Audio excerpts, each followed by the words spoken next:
welcome to stage 2 of the Canadian division. I'm Jackie Jing, and I'm with Kix and Intero. Happy Friday, gentlemen. How you feeling? Intero, you working that, is it Canadian flannel? I can't quite tell the pattern, actually. I wouldn't call it Canadian flannel, no. No, it's not. No, it ain't. It ain't. No, well, I think so, like a red and black. I feel like Jesse kind of Isn't wore that like Canadian lumberjack flannel on Friday. flannel? I mean, I got this in Raleigh, Okay. North Carolina, so definitely not Canadian. All right, so I failed on that. I'm working floral today, and Kix, I think, has a black shirt on. So looking Is that your green fantastic. one? No, this is a chocolate brown shirt. I wore my That's green one chocolate. yesterday, or the day before yesterday. I apparently can't see, so that's a great start Probably to lighting. the Canadian division of stage 2. Possibly, yeah. I actually really like the wall behind us. I don't know if y'all have been Yeah. paying attention to that at all, but very fancy. But anyway, I digress. How are you both feeling about the Canadian division moving into stage 2? Kix, you got both your thumbs up. Talk to me, man. I mean, as per usual with all CG sports, I'm excited, but I think that what we saw in the qualifiers was really telling of the potential of the Canadian division. I have high hopes for their future. Mirage really put on a show, and yeah, I'm excited to get things underway. And Tara, you looking excited too? Woo! I mean, these teams just played on our last Canada Division play day, and now they're back at it. There was a slew of roster changes as well on Altiora's side, so I'm pretty pumped to see how they do about that, because they lost both Shima and Dot Dash, who were probably two of their best players and most consistent players throughout the course of that first run they had. So it's going to be a good one, and it's always nice to be on home soil casting homegrown teams. Aw, yay, repping Canada, and Tara's happy. But we want to get to all the action, of course, but very quickly, this is a quick word from our sponsors. Take a listen.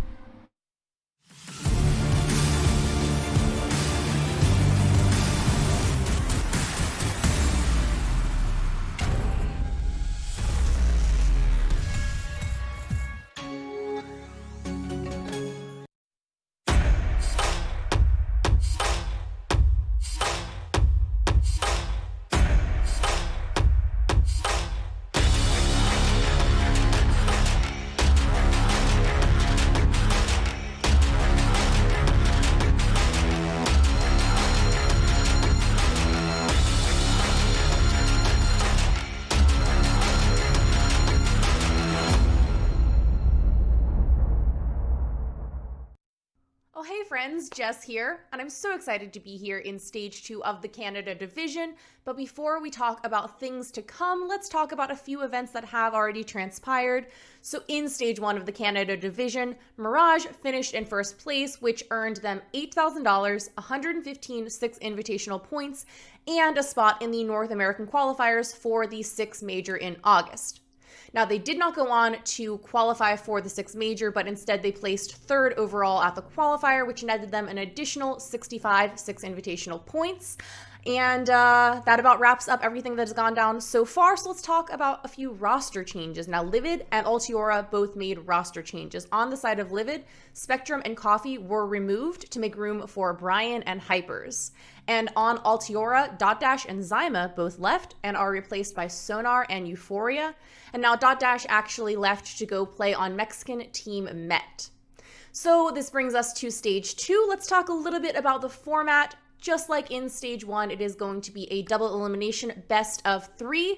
In Group A, we have Nordic and Altiora, and they will be playing each other tonight. And then in Group B, we have Mirage and Livid. They'll be playing each other a week from today on Friday, September 25th. So that is all from me. We're going to send it back over to Jackie, Kix, and Intero at the desk. Thanks so much, Jess, for that recap. So today, as she was saying, Nordic faces off against Altiora. Next week, Livid Gaming will take on Mirage, who actually placed third at the NA qualifier. We've talked about this a few times. Just exciting to see how the Canadian division is developing here. And Intero, Kix talked about this a little bit at the top of the show, but Mirage actually repped the Canadian division pretty well at the qualifier. Yeah, I mean, they managed to best Tempo Storm on what was we thought was not that weak of a Tempo Storm roster. I mean, given the performance that they just put in earlier this week, it's very clear that they've improved with Jarvis, a Canadian, by the way, on their roster. But Mirage showed up, And I think they were quite impressive. You know, did they have the results against Dark Zero and the Sonics that a lot of people expected? Yeah, they did. I mean, they got beat, which is what most people assumed would happen. But they put up some pretty spirited fights, and, you know, they were able to, I think, able to keep quite competitive on certain maps, and that surprised me, and I'm sure it surprised onlookers as well. Yeah, I think I kind of was scared for them and thought they possibly could get crushed, but I definitely felt like they held their own, and getting that win against Tempo is huge. Kicks, we've mentioned this a couple times now, the roster changes, these teams are making new game plans, I'm sure. I kind of want to pick your brain about how you think these teams prepped during their time off. Well, I mean, obviously, when you get roster changes, there's always going to be a time of adjustment. We've even seen that in the North American League, or sorry, in the U.S. Division. And I think that it's always going to be bumpy at the start. Get a few matches under their belts, you know, get some experience, and eventually everything will kind of even out. I think there's definitely going to be a decisive disadvantage here for Altiora, given their recent changes here, and you know, that's to be considered, but it's not going to completely debilitate them. Although, you know, last time these teams met, Nordic also was the team to win, so there's a lot of layers here. Yeah, definitely a lot of layers. I want to pick your brains about how you think the Canadian division is going to progress in Stage 2. I think that both of you gave these teams a lot of constructive criticism and feedback. So, and Tara, I'm going to start with you, but what do you really want to see come out of Stage 2 with the Canadian division? I mean, I want to see these teams continue to build off of their team play. Map pool, obviously, is something that is being worked on. We didn't see any changes in the map pool. It's not like they have to acclimate to Chalet being in. It's, you know, it's not like Bank's been reintroduced or Canal was inputted or anything along those lines. So in that regard, I imagine over the last month and a half, these teams have probably done their homework to possibly strengthen their maps. And I mean, even if they don't expand that map pool, they need to get better on the ones that they were already good on. For both of these teams, it's a very different story. For Nordic, they kept with the same roster, and I think Nordic showed a fair bit of promise, if I'm being honest. And as a team, they functioned really well. Altiora's biggest issue was that they were very reliant on one or two players carrying a round or carrying a match. That's tough to sustain, especially when you're going up against teams that work better as a unit. And when both of these teams clashed on the final play day, you know, just a month and a half ago, the better cohesive team won 2 maps, and that was Nordic. Now with Altiora, with the changes that they've made, yeah, they lost Shima and they lost Dot Dash, which are huge losses. But they picked up 2 players who on the active roster right now are going to be Euphoria and Eska. And I think they bring experience, and I think that as a team they will function better, and that seems to line up with what their coach Bandit has said as well. I was speaking with her earlier, and she's very confident in the way that they're going to operate. So for both of these teams, I think it's just refining what they've done well. And for Altiora in particular, they are going to need to work on their teamwork a lot more than a team like Nordic, who already seem to have most of their footing under them. Okay, Kix, talk to me a little bit about what you're thinking for Nordic and Altiora in this matchup and as we move into Stage 2. Our expectations here, I think, are certainly in Nordic's corner. I mean, Parker just touched on it. It's Nordic being a little bit more solid as a squad already, not having to go through those changes that we talked about with the roster. I think that there should just be a slight edge to Nordic. And, you know, given that the last results when these teams met each other also reinforce that, there's definitely I guess a kind of favored team for this matchup. Now that said, I think that there's enough room at this stage in the game for both of these teams to still learn, that upsets are certainly possible, and it's also possible that the roster changes for Altiora are actually something that will benefit them. Now, that is something that is still in question. As Parker mentioned earlier, they lost 2 of their, what some would consider their better players, but who knows? Anything is possible when we get into the actual match.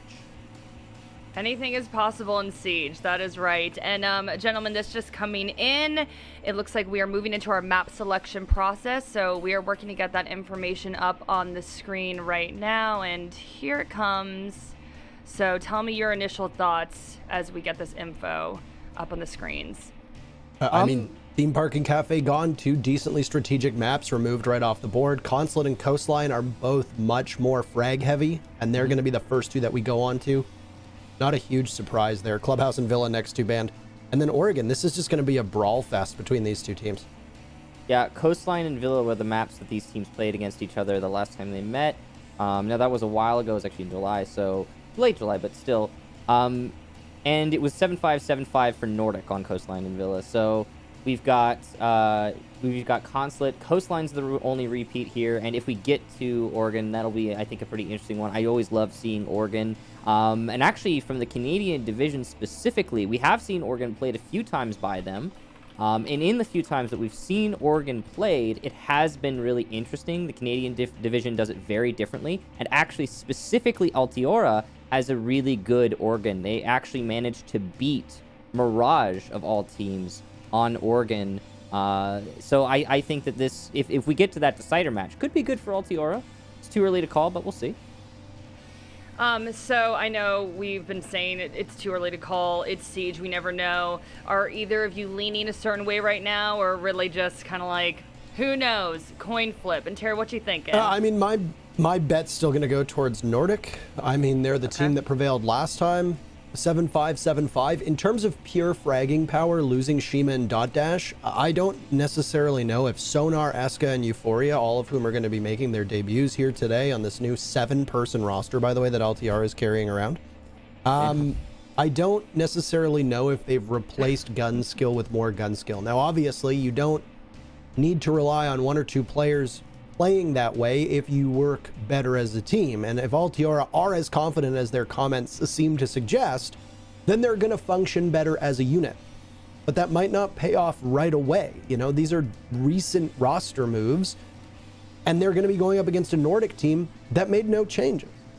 So already your opponent has a head start in terms of how they play together. They were good enough to match you in terms of firepower, so I got to give it to Nordic. Okay, Kix, I see you smiling a little bit. What are you thinking? The same exact thing that Parker's thinking. I mean, all the evidence does support Nordic in this particular equation. You got your past results favoring Nordic when these teams met. You got the lack of roster changes. Parker said it well earlier, where it just seemed like Nordic has their feet under them, ready to hit the ground running here in stage 2. So, you know, the evidence does support Nordic. My gut says that there's enough potential variability to this match, or variables rather, that we could see an upset or an upset. It could really still be either one, but if I had to pick a team, it would be Nordic. Okay, both going with Nordic. Well, let's get to the action for today, gentlemen. Take it away. I will chat with y'all a little bit later. Yay! Friday match. Friday. Thank you very much, Jackie. And of course, this is going to be our only match of the day now. So if you're here to watch the U.S. Challenger League, it has been moved. No longer will Kix and I be the voice for that. Big ups to our Challenger League casters. We'll be taking care of that on the weekends. And to all the teams that have not yet qualified for Challenger League, best of luck. If you want to make it to Tier 1, usually Tier 2 is a good place to start. So we're going to get things underway with Consulate as map number 1. Michael, this is a map that is decently linear, has lots of room for strategy, but not as strategically deep as a map like Clubhouse or Cafe or Theme Park. There's a lot more opportunity for somebody to pop off and showcase their gun skill. We'll get into the ban phase, then we'll talk about these 2 teams a little bit more. A reminder for anybody who missed the US division on Monday and Wednesday, Ace and Malusi are now playable. So they're in, as are the new scopes, as is that new hard breach secondary gadget. The can opener, as it is affectionately known. I've actually seen some fun things done with the can opener, but haven't seen a whole lot of it actually utilized in competitive play. We've seen it brought in competitive, but not truly used to its potential from my experience so far. We'll see if any of that happens today. Would be interesting. Bans underway. We've got a Thatcher and a Capital ban. Capital, of course, so good at cutting off lanes and really destroying a defense. Thatcher is going to make, the lack of Thatcher, I guess, is going to make opening up that garage wall quite difficult. Echo ban. I'm guessing there will be a Valkyrie ban here. Some teams like to completely eliminate the loop that is bringing an IQ. But if they ban anything else, then IQ will still be necessary. Nope, there it is. And again, the reason they do that, it's very simple. With an Echo and a Valkyrie band, IQ is not a necessary operator, which frees up the attack half to pick anyone else, which usually is going to contribute more overall utility.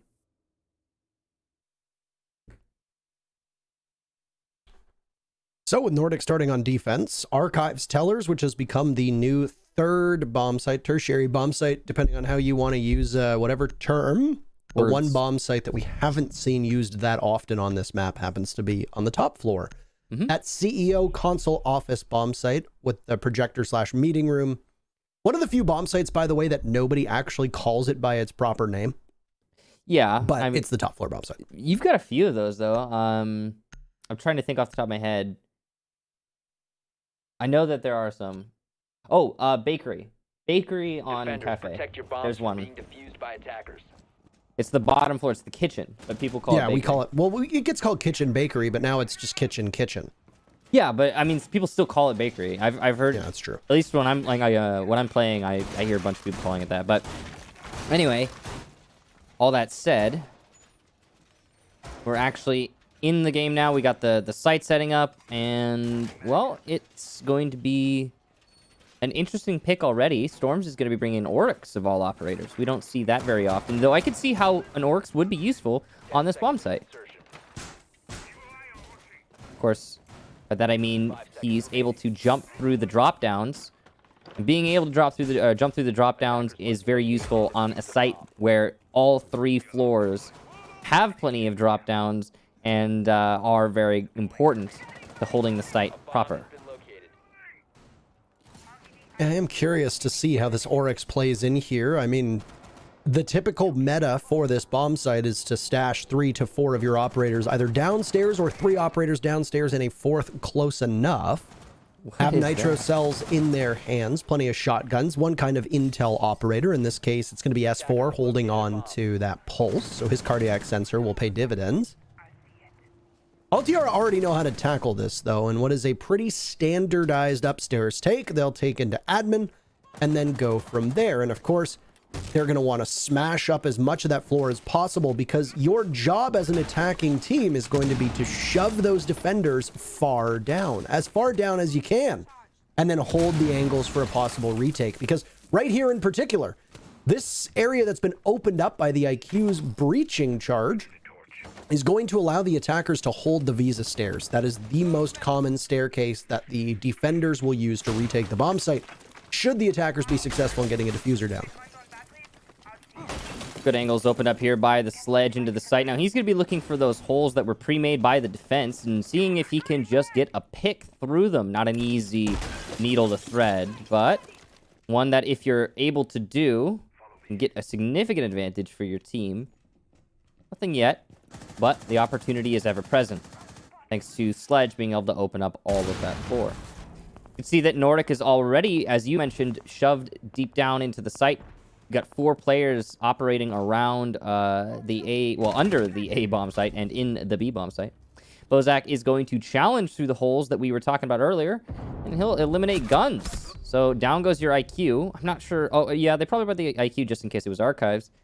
And you also lose spirit. But the constant back and forth is not going to wane as we come down to a 3-on-3. This has been some pretty early action, all things considered. Usually we see this site play out more explosively.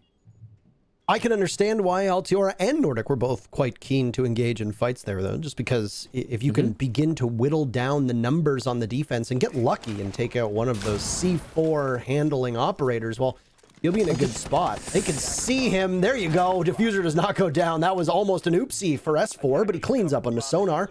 And the diffuser will be retrieved. Time for Euphoria to go for the plant with Eska still upright. Eska and Euphoria are both new members of this team making their competitive debut here in the Canada division. And there's one nitro cell from S4 that will need to find its target. Doesn't look like they're going to be able to get it, though. I don't know what the delay was. S4 holds onto it and it allows the objective to go down. And Nordic will need to retake. They see but for a second one member and lose the fight as it's Euphoria to take him down. And another for Euphoria. How's that for a debut First round, and it's a big one for Euphoria and Eska. Puzzling decision to not use their Nitro Cell in the hands of Nordic, and ultimately it costs them the round. Yeah, so, well, obviously, let's not beat around the bush here. That round lies squarely on the shoulders of S4, who at the time was playing the Pulse. He's actually going to switch off Pulse now and giving it to Poppy Skies. Wasn't he just Skies last time? Yeah, he went by Skies last time. He has changed his name. All right, Poppy Skies. Anyway, he'll be taking up the Pulse mantle. That makes sense, considering what we just saw in that last round. S4 playing Pulse still had his C4 in his pocket. The IQ was dead. There was no justifiable excuse. He just didn't find the planter. And in the post-plant, things were a little bit difficult there for the defense. They always are on this map. You and I were talking about this last time we casted Consulate. This is a really hard site to retake a post-plant on. Or not site, map rather. Pretty much every bomb site, it's difficult to retake the post-plant. And this that last site was a good example of that.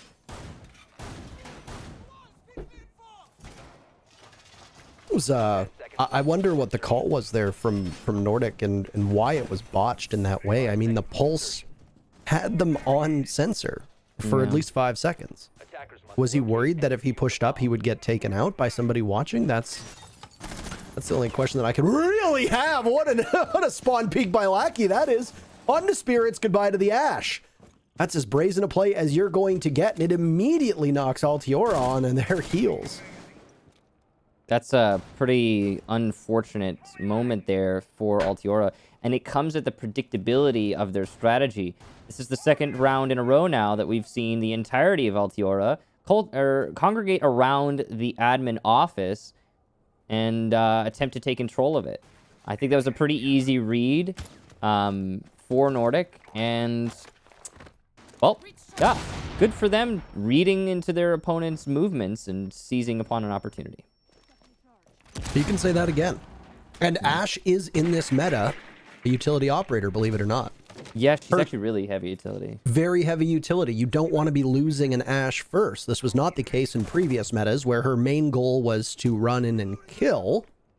But with how many gadgets and how much bulletproof utility there is on the defense, this is going to be a particularly damning blow to Altiora. They lose those 3 flashbangs. They additionally lose those 2 breaching charges that come with her. But you can see Nordic is not running a Wamai or a Jaeger. They're instead running actually a very utility-less lineup. It's mostly just intel. And with lots of fragging potential. I mean, they've got a Rook and a Doc. So they are bucking the trends. And because of that, this loss to Ash is not as big of a deal as it could have been. A bomb has been located. There's nothing contact-wise yet upstairs, but it looks like that's about to change as Sonar starts challenging onto Lackey, holding an admin, or rather in CEO.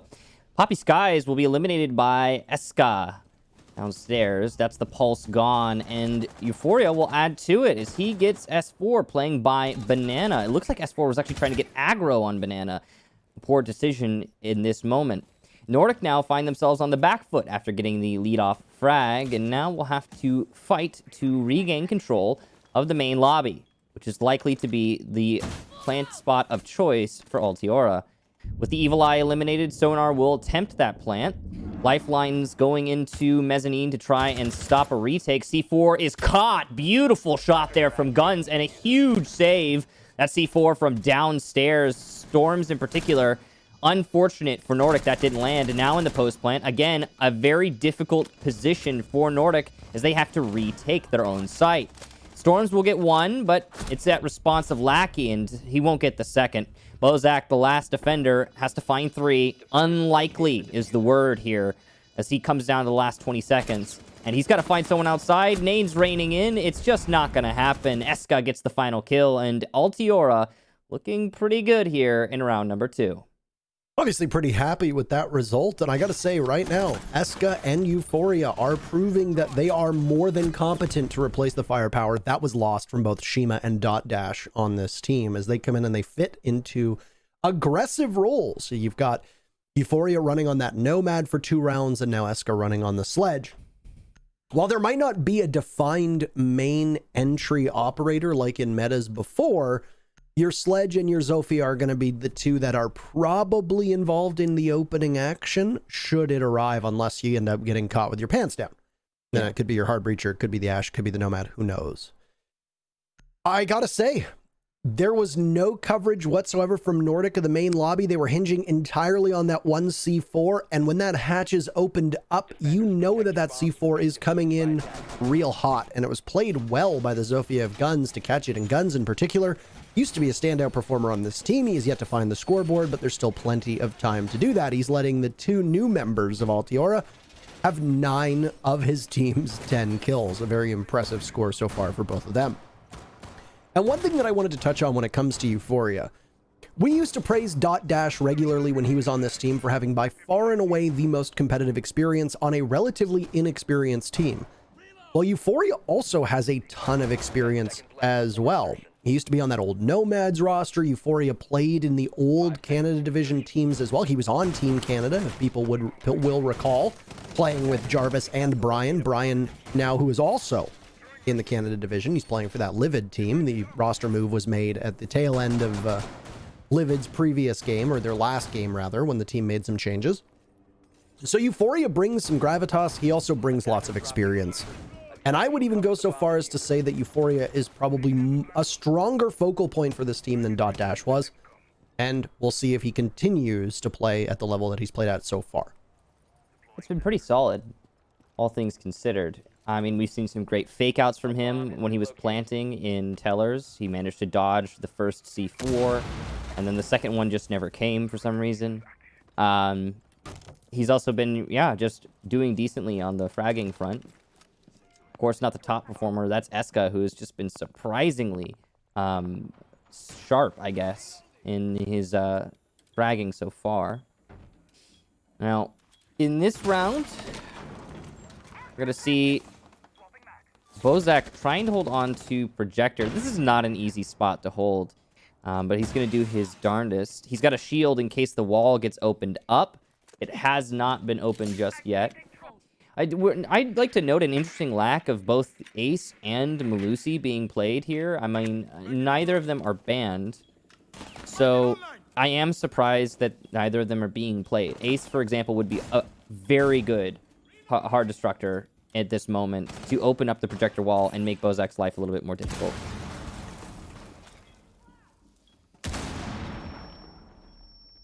Heavy destruction work being done to Bozak upstairs, as they really do like these MP5s in different variants. And this one obviously in the hands of Wamai, who will try to do some damage onto the balcony of the A-bomb site, knowing that somebody's going to head his way from the top of Visa stairs. Bozak taking some damage. What a snap on over to Spirits, and not able to finish off the Wamai just yet. He'll play around the bomb chassis as Altiora lost Guns just a second before. But there's Spirits not missing on another opportunity, and he'll take down Bozak. With it, Nordic surrender control of that A-bomb site. And Altiora know that if they dive in, the only thing that's going to stand in their way is going to be the smoke playing in Connector. Things go from bad to worse for Nordic after having just lost Bozak. They'll now also lose S4. Lackey holding the top of Spiral Stairs while most of Altiora's focus is coming from the east side of the building. That's over by Admin. That's over by the top of Visa. Frag grenade goes out, just under 30 seconds to go. Spirits didn't have a ton of HP left, and now there's even less, and he'll be reset. Down goes Sonar to a play from the UMP in the hands of Storm, and Eska's going to take matters into his own hands. Creeping right up, but he's caught in a crossfire. Everybody from Altiora is falling, and they cannot manage to find themselves any kind of salvation whatsoever. It's Euphoria in a 1v4, running out of ammunition, does lots of damage, but not enough to account for a single kill. Nordic's very first round comes in round number 3 on a defense of that top floor bomb site, and for whatever reason, Altiora struggled mighty hard to move past the east side of the building and translate that to the bomb site. You know, you always see situations like the one Euphoria was just in, and you have to laugh a little bit because he actually was presented with 3 targets, and if he had landed his shots, he would have put that into a 1 versus 1, and that is just a tad bit funny at this level. Unfortunately, he didn't land those shots, as he was, like I said, given quite a wide opportunity. But that was not the reason why Altiora lost the round, of course. It's not all on him. Again, lack of hard destruction was very notable there. We, I believe, had a Maverick, as we do now, but we didn't have anything else. And the hard destruction on that site is only useful if it's ranged, really. Because the specific place you want to put the Heart Destruction is on that long desk wall. We didn't see any of the operators that can do that. That's obviously Habana or Ace brought by Altiora, and as such, they weren't able to open up the wall, which made pushing into Projector that much more difficult because they not because they couldn't get the pick on the player in Projector. They actually got him from the balcony. That's Bozak early on. But because they couldn't get a line of sight onto connector door. That facilitates a push up through long desk and makes the overall take a lot more versatile. Also, Spirits got eliminated on the balcony and wasn't able to cover his teammates as they attempted to push into the site. Everything angle-wise went wrong for Altiora, basically. And Nordic played it passively, smart, and overall well. It's their first round, though. They still have to work up some ground for the first 2 rounds that Altiora managed to take. Though, once again, I believe for the 4th time in a row, if I'm not mistaken, Altiora will all bunch up on admin office. So I understand that they have, like, a thing they like to do, but I will critique this. It does make them very predictable. They need to have a little bit more in their pocket, or this is going to get hard countered by someone at some point. They really enjoy entering from this particular spot, and we'll see if they can make anything happen with it, as Nordic have both Lackey and Storms up top. The lobby defense came in round number 2, and Nordic, if you remember, got that early spawn peak to knock Spirits down. It didn't ultimately work out because Altiora still ended up taking the round, and a big part of that came from their coverage inside of main lobby, which was very well played. And the defense that we saw from Nordic hinged a lot on that C4 getting tossed up, and well, as you can tell, it didn't really go anywhere. It got shot out by guns, so. Now, top clear is mostly successful. They still have some rumors by it's the Lackey over by CEO. He's got support from Yellow Stairs as well, so he doesn't have to worry about his flank. Really, in these kinds of situations, Lackey, if he lands his shots, then he's racking up the headshots, and we'll probably see some kills for Nordic upstairs. The question is, will Altiora deviate from the full top clear and simply focus on the site now that they don't need to worry about projector presence? Or will they decide to confront Lackey? I think it looks like right now it looks like they're deviating, keeping control of the balcony to prevent vertical play in projector while just going for a straight plant. Wonder if this sound is going to give his position away. There goes a Nitro cell and finished off by Bosak, as lots of damage being done to Altiora. Now, Bosak just chased off of his position inside of the antechamber. He'll look towards the main step leading to the main doorway. Euphoria also gone as well. So Altiora trying to replicate the success from round number 2, and they are not going to be able to do it sufficiently at all.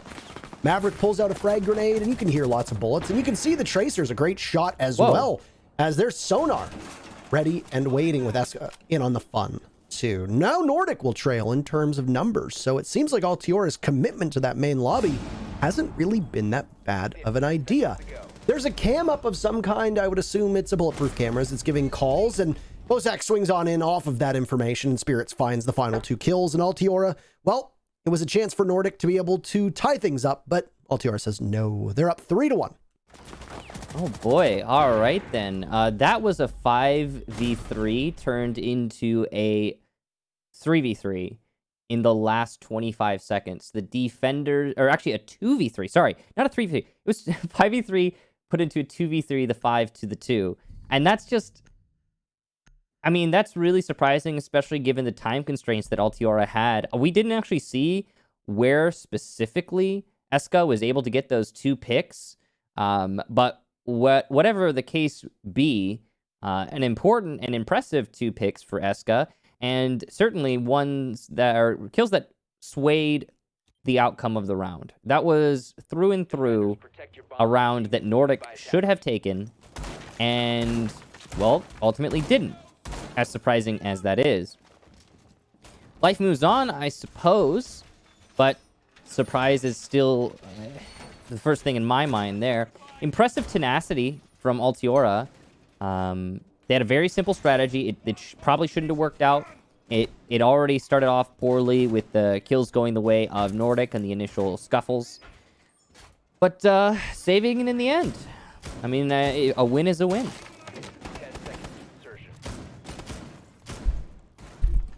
This is Nordic's map.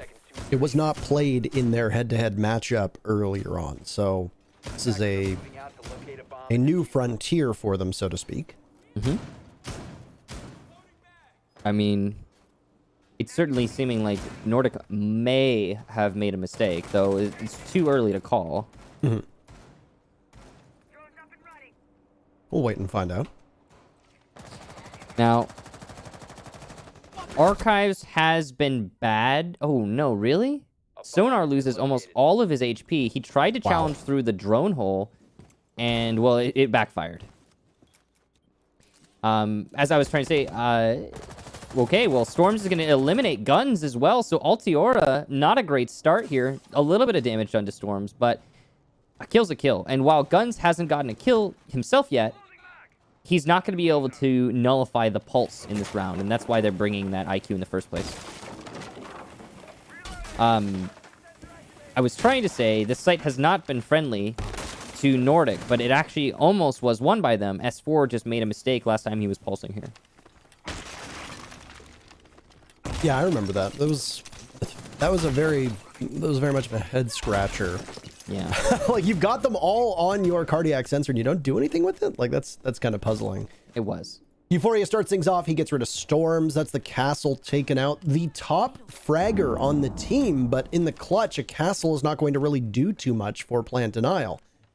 You know, he's very likely got those proximity alarms as the secondary. As now the options are proximity alarm or bulletproof camera. And there go all the castle barricades. All of them. So any chance that Nordic had of slowing down Altiara is completely gone at the hands of the sledgehammer.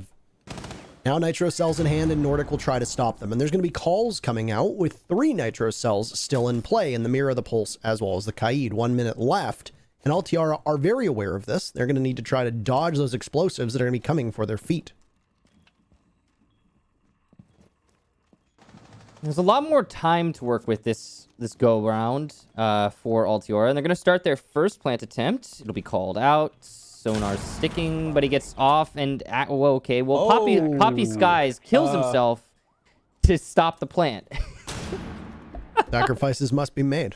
It seems that way. There's still C4 in play. Is S4 going to use it? No, he's looking the wrong way. The C4 detonates just somewhere else. And once more, Euphoria is able to plant not under the radar, directly in the radar.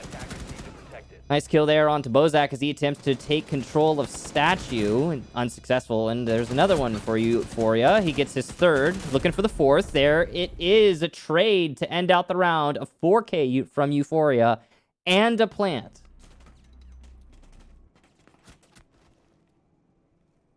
Riveting action on perspective of Eska. Both Spirits and Eska were upstairs covering, but they weren't needed. Yeah. Because all you needed was Euphoria downstairs watching. He was the, what would you call it? Insurance policy, so to speak. The other two upstairs were the insurance policy. He was the front line. Could be the front line, yeah. And he didn't let him pass the first line. No. Impressive stuff. Although it also did seem somewhat like the people challenging him were kind of just handing it to him on a silver platter. I mean, when S4 came out of Banana, and he's like staring at the ceiling, I'm like, no, what are you doing? Your teammate just died. Where are the calls? Defenders, protect your bombs by attackers. This has been an absolutely dominating performance from Altiara, and they've done so in quite an amusing fashion. Nordic has won 4 opening duels. Those were the 4 rounds that Altiora won. Altiora has won 1 opening duel. That was the round that Nordic won. So if you're watching, we always talk how important that opening pick is. In this case, I guess the opening pick is only important because if you get it, you lose the remainder of the round. Yes, very important. Which is not great. It has been a different match, to be sure, than I think expectations would have suggested. One thing we can say, and this is cool, Euphoria and Eska appear to not only be great contributions to Altiora, but serious standouts, at least in their first map here.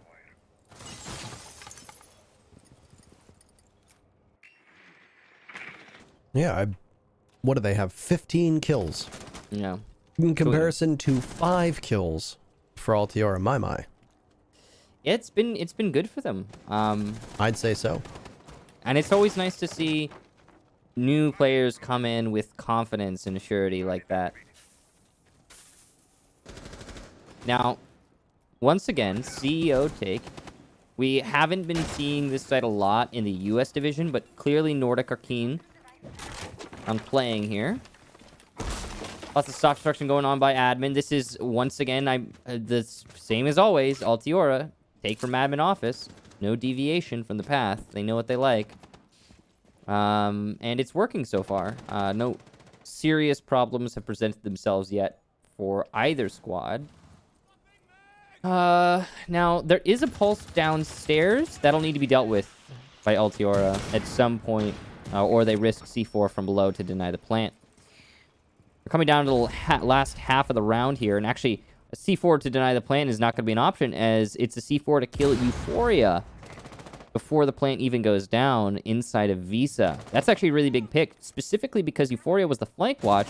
And on top of that, a top performer, of course, for Altiora, as we've been discussing. Trying to flush somebody out of connector, there's going to be damage done to the Maverick of Sonar, who backs up. Bozak has been taken down inside of Projector, and Skies is going to need to do something to try and stop it. I don't know what he's looking at, by the way, but Bozak gets finished off, unless the idea is that Skies is going to shoot at the legs of whoever ends up going by. This is going to be a tough one. Altiora will need to break on in, and they had a great degree of difficulty when attacking this bomb site last time because they couldn't do much to get control of the A-bomb site.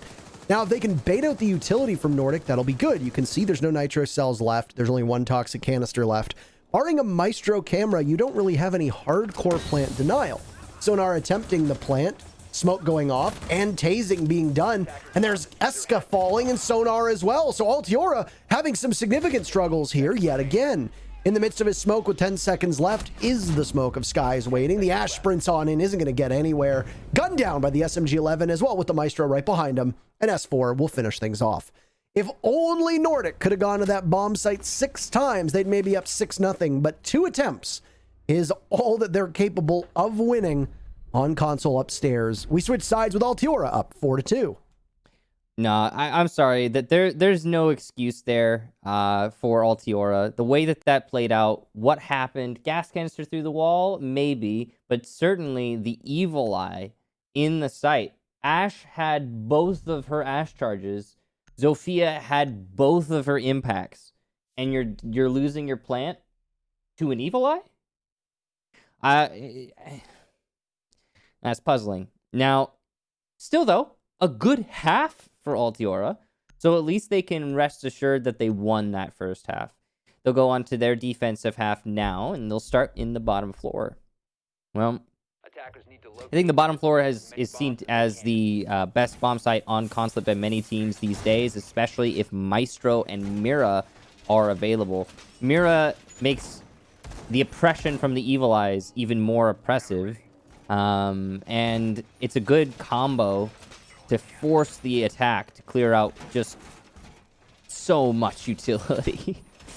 It's just all of the utility that you could possibly imagine. And if you throw like a shield in there, or as we're seeing some teams do, Malusi Wubwubs, then it usually gets a little bit more difficult. Again, very curious that we're not seeing a lot of Malusi, especially on basement. She's actually quite useful here in deterring rush strats and just burning attacker utility. At least, though, we are seeing an ace, and I think that's smart.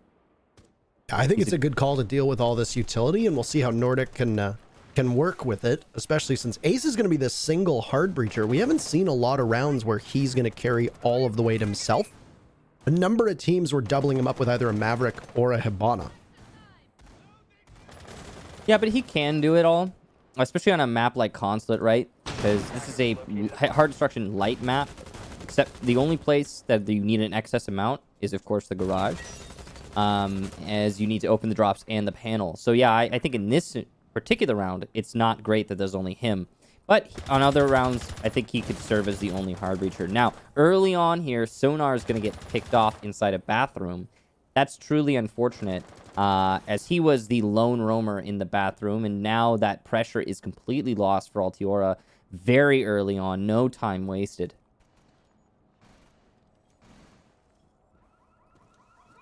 Interestingly enough, this is actually the first time that we are seeing Garage as well, so how these teams are able to play off of this bomb site is going to be fun to watch, especially with Ace in play. Is if the US division is any indicator, the Garage can be held very effectively if you hold far enough back, but you basically have to forfeit total control of that garage wall, which seems to be the case here, and Altiora understand this, as now that wall has been completely opened up on both sides, albeit there's a small panel in the middle that you can possibly stand there for and have some, I don't know, defense, protection, whatever you want to call it. Nordic might stall out here, though, so they need to be especially careful, as there's just about a minute left. Yeah, they took down Sonar. That's one of 2 nitro cells that were on the board. Frag grenade goes in. The target is very likely a Maestro camera, but we'll see exactly what happens. They're going to dare one of the members of Altiora to peek on them, and so far nobody is giving up that fight whatsoever. And this is what I said. You need to be very wary of stalling out, because it appears that Nordic might be at that risk. This is a great position for Guns if he can actually land his shots, but he's failing so far. Goes for the reload. That gives an opportunity for the attackers to push up, and there's the frag. Pipes player goes down. All the while the plant is happening, and Poppy Skies won't get it down. Stopped in the nick of time by Spirits with the gas canister. The vault on the railing from Storms. He needs to try and get that diffuser. His teammates are congregating there as well. And there it is, the final kill. It's Bozak to pick up 3 big frags and end out the round for Nordic. Incredible play by them. And honestly, Nordic, as I said, they were at risk of stalling out. What do? Well, the one person who really could have changed the tide of that round was the Jaeger of Guns, who was playing on yellow stairs, covering the ash that broke in through the yellow doorway, covering the openings that had been created by the Ace to see exactly what could happen. Frag grenades very likely took out one, if not both, of the Maestro cameras, depriving Altiora of some very valuable intel that left mostly the black mirror windows up, and that was really all they had to go off of, because they didn't really have many other intel operators, if any at all, on their lineup, actually. So Nordic just storm on in, and the various defenders of Altiora got a little bit too confrontational, and it looked like they missed their fights. The Jaeger in particular could have very easily picked up a 2-piece, missed most of the important shots. When Altiora pushed up to try to stop the plant, the gas canister was great. It was dead on, and it managed to stop Skies from being able to get that diffuser down. But then the rest of the team tried to push up off of that, and Nordic were prepped and waiting for them. And with the setup that had been done on the garage wall and the holes that had been shot through the various walls into the back of the bomb site, there was nowhere for Altiora to hide, and they were not prepared to engage in gunfights. And if they were, they lost them. And Nordic takes their very first attacking round. Funny enough, Altiora is going to go right back down to Garage. So clearly, with the only change being the mute out for Sonar's Kaid, I wonder if they think that they've figured out what the issue was with this defense and that they managed to patch it up. Yeah, I mean, really what the issue was, of course, was the frags coming from Bozak. He was in the middle of the defenders, able to pick up the kills while everyone was distracted trying to deny the plant. So I guess, yeah, Altiora's hoping that won't happen again. We'll see. Now, also remember that pick early on to the mute who is playing inside of the bathroom. Assuming that doesn't happen again, Altiora will probably have much more delay factor, and that's going to put more pressure on to Nordic when they go for the execution. Now, you can see Guns is aware of his opponent on the cement wall, but there's a very small window of opportunity to get that pick, and Storms is just not wandering into it. So, yeah, Guns essentially just wasting his time there. He'll relocate. Bozak and Storms are just trying to prevent any presence inside of Piano and also get the Electroclaw that is on the garage panel. Now, look at that. That's ping 2.0 right there, giving the exact location of the Electroclaw away. And that's good information for Bozak. Now, he can use that to get the Electroclaw, but he hasn't actually done it yet. Or no, it seems it has been done. Possibly from the Yellow Stairs door, actually, by S4 instead. And as long as the job gets done, it doesn't matter who's doing it. Walls opened back up in what is assuredly a preview or a repeat, and there's the Maestro camper that gets pinged over by White Van, and the grenade goes in, and they should have taken care of it as the ping fades. So that's one piece of utility that is now removed. There's a smoke that gets tossed in from Skies, and he's going to be very eager to get that diffuser down, as it's going to obfuscate the attackers, as it's perfectly cutting off the holes opened up by Ace's Selma. But I don't know if they've just used it to waste time or not, but nobody from Altiora bothered to take any initiative. And in fact, Nordic didn't use that smoke as an opportunity to push on up. An ADS shot at the same time that a drone is on yellow stairs, and Guns will be in a very familiar position now, holding over by pipes. He'll get flashed and stunned and hit the deck just to try to survive for the time being. He has not been in top shape in terms of fragging potential. They're going to need a big round out of him this time as he watches over by yellow stairs. There goes the toxic canisters. The smoke is going to force the smoke out. If that's not confusing, I don't know what is. Candelas go in from S4. Poppy Sky's taking a lot of damage. Same with Bozak, but the very first kill is going to come from the Zolfia of Bozak. The Ying around back tries to do some damage and isn't successful at all. Finished off as now Skies is going to be able to get away with the diffuser successfully planted. A second kill from Bozak taken out by Spirits. And Altiora and Nordic find themselves in a 3v3. Beautiful shot from Spirits. He's got 3 so far, every single one for his team. But now the daunting task that lays in front of him is to retake with that garage open. With one member of Nordic as far away as is humanly possible. That's the Sledge, punishing Euphoria, waiting to see if there's going to be a follow-up. Down goes the Maestro, and now Eska is taken out too. This is all on Spirits to ace clutch. He's got 3 kills so far. He's going to continue to toy around, and he'll get shut down by Lackey. The comeback is real. Nordic have tied things up as they have 3 consecutive rounds. It's 4-4 for both of these teams.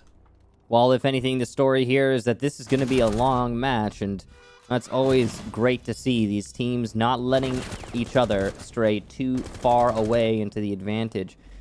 Now, that was a pretty smart round from Altiora, and I know that sounds weird considering they lost it, but all things considered, they made fair adjustments. Now, their fair adjustments were not enough to win them the round because of the execution of those adjustments. You could see quite clearly there, Altiora was aware they jumped the gun when trying to retake the garage last time, and it cost them too many lives, and thus the round. So they played more passively in this last round, and actually it started off fairly well. They didn't fall for the fake smoke, no wasted utility there. Then when the push came in from the attack, it seemed like the attack was getting chewed up, and the frags are going distinctly in favor of Altiora. However, in the end, there still was not enough denial to prevent the plant. And now there's one thing in particular, one specific reason why that is the case. It's because Spirits was so distracted killing the entire enemy team that he didn't have time to deliberately stop the plant. Now, he did really well in doing that, stopping the plant early on, but he had too many things on his plate trying to play inside a kitchen. Now, the other thing that could have stopped the plant was an Evil Eye, but the only one that was positioned to stop the plant was by White Van, and that one was destroyed early on. The second one was on the pillar near pipes, and that did not have line of sight onto the eventual plant spot. So a solve there, or a fix, could be planting that Evil Eye, or putting that Evil Eye somewhere different. You could put it on the boost spot in the front of White Van. That's harder to spot for the attack. Sometimes they don't even notice it. You could put it in front of Black Car. You've got a lot of options, really. But the option that was chosen there did not afford many in the actual round for Altiora.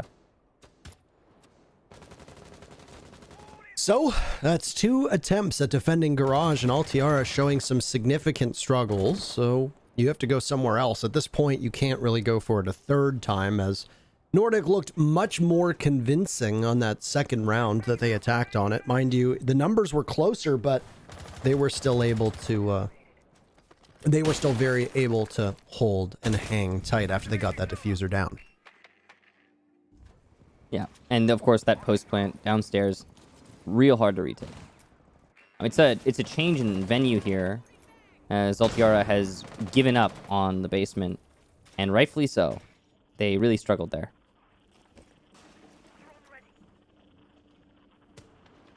So, half the round to go, or roughly close to half the round, and this has been extremely quiet between these teams. You've had a couple rounds that have actually been just like this as you're in the discovery phase and an explosive goes off and there goes all the cover that Sonar had.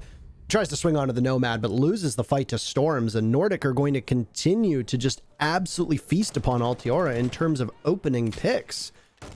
This is well played stuff, and they've flushed out control over Projector. A missed chance for Storms to capitalize on a member of Altiora playing at the top of Spiral Stairs. He's going to go right back to it to try and deal some damage to the Jaeger of Guns, but Guns will be able to get away scot-free, not losing a single portion of HP. Storms at about 30 is going to continue to trudge on. He's just absolutely dominating the kill feed alongside Bozak, so you don't want to lose either of those two players early right now with how well they're playing.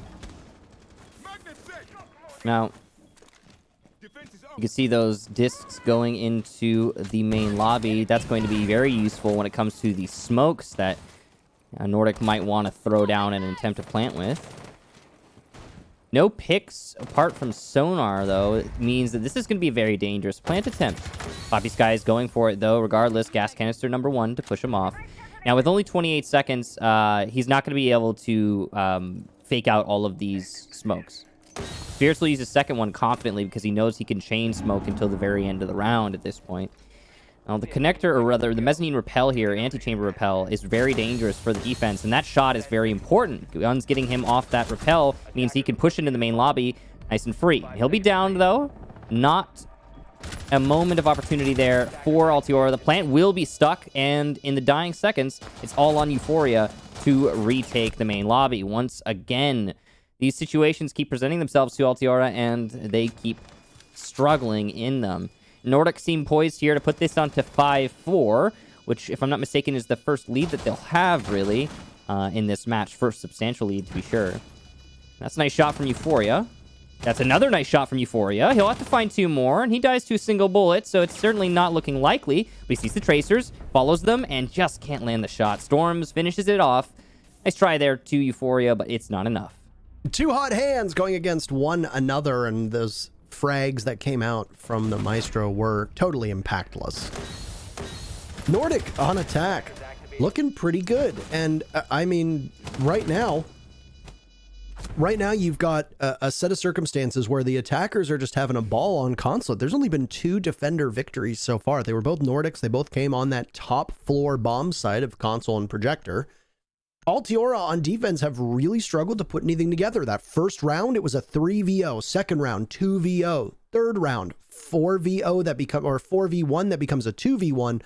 But the timer was about to strike to the point where it didn't matter if he got the kills or not. The Maestro wasn't going to be able to get the objective. Objective play have been good for Nordic. Opening duels have been good for Nordic. In terms of pure stats, on attack, they have been so dominant, just as Altiora was, minus the opening duels. And I don't know what Alt is going to do to try to find themselves on defense, but they're going to need to do so in a hurry because they have now surrendered 4 rounds in a row. It's been over 10 minutes since they tasted the sweet nectar of victory here, and they are struggling. Yes, you were correct. This is the first lead that Nordic has had all game. So what do you do if you're Altiora? What is really going wrong with this team right now?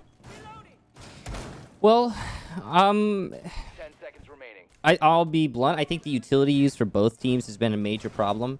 There's many opportunities that are being presented by the defense to the attack because C4s are being missed, Evilizer plays poorly, gas canisters aren't doing their job, etc., etc., etc. So, I would say for both of these squads, on defense, the utility game needs to be upped. Maybe thought out a second time, more refined, however you want to put it, because it's not working currently. And look at this, we got 4 C4 on an Archives defense, right? Are those C4 gonna get all the kills that they ought to? I don't know, maybe not, but based on history, it just somehow doesn't seem likely. Nordic doing the same thing that we saw from Altiora, which right now is obviously the meta when it comes to attacking Consulate, and has been for quite a long period of time, which is take admin first. It's usually uncontested. There was a couple seasons there where teams would invest, especially when Mira had just been unveiled as an operator.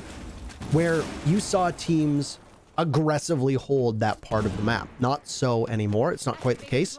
Teams instead prefer to fall a little bit farther back. It doesn't matter what bomb site it is. Given this is Teller's Archives, you are going to see what is very standard, which is 3 C4s down below.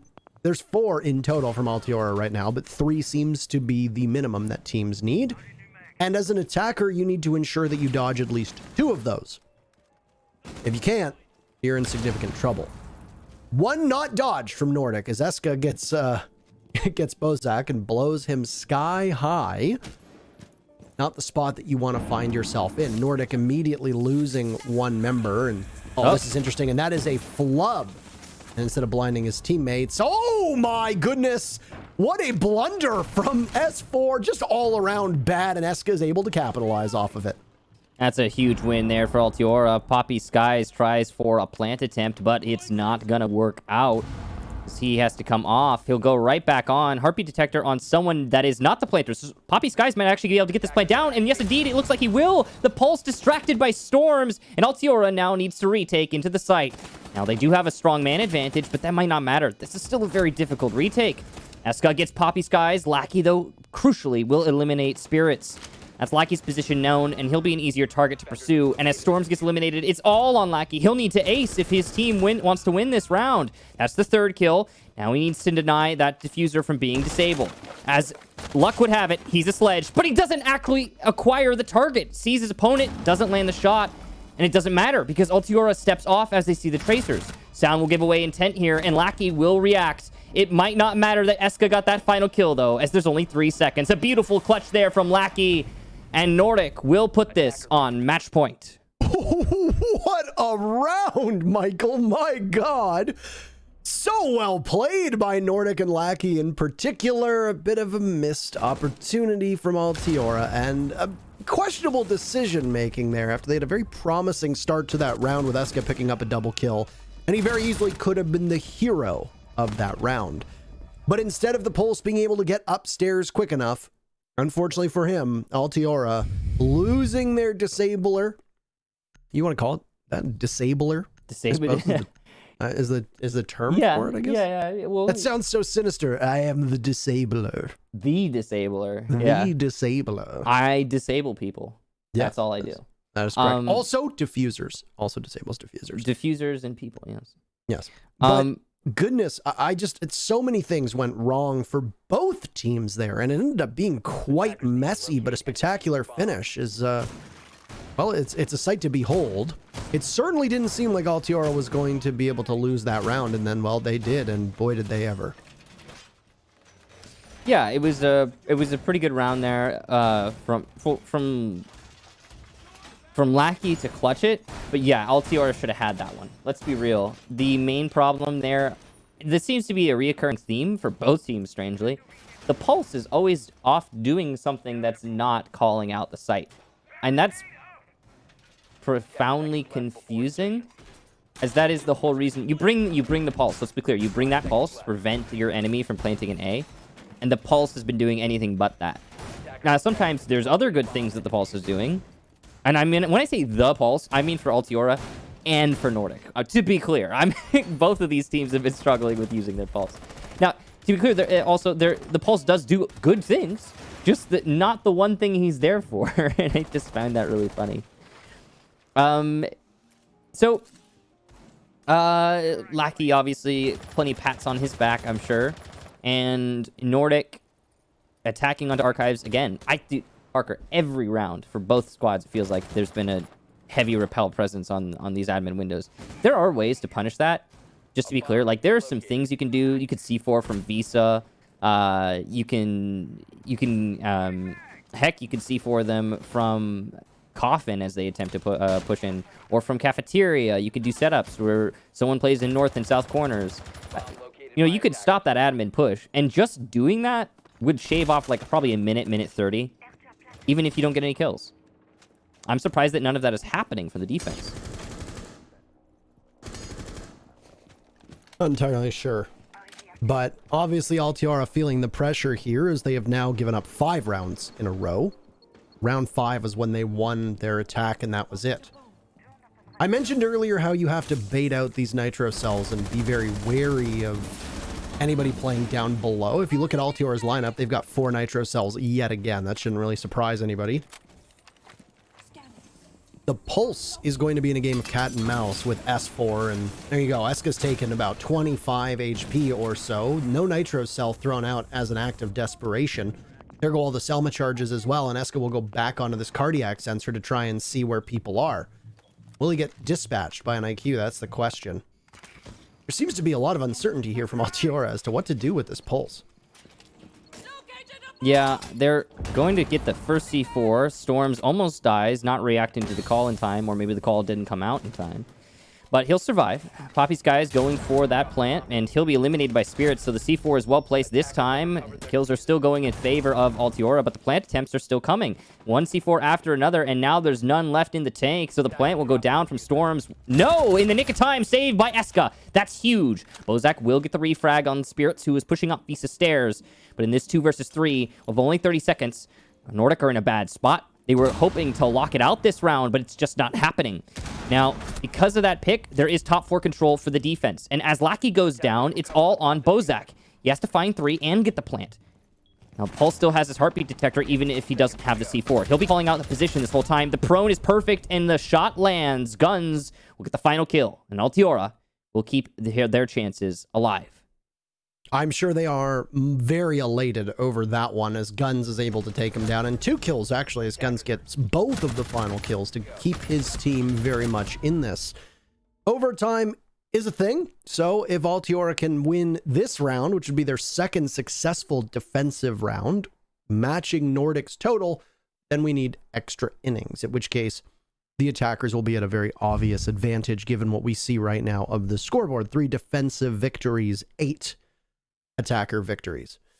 Altiora will go down to Garage and Cafeteria, the bomb site that they started their defense off on in rounds 7 and 8.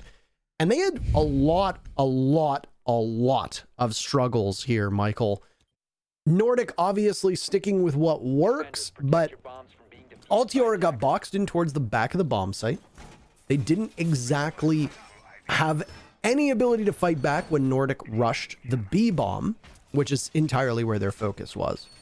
And Altiora, they started off with this mute. They didn't really like it. They went to a Kaid. Didn't prove to be quite as successful either. So this is desperation right now for Altiora. If not, Nordic takes it by the same scoreline that we saw in Coastline and Villa when these teams met a couple months ago, which would be 7-5.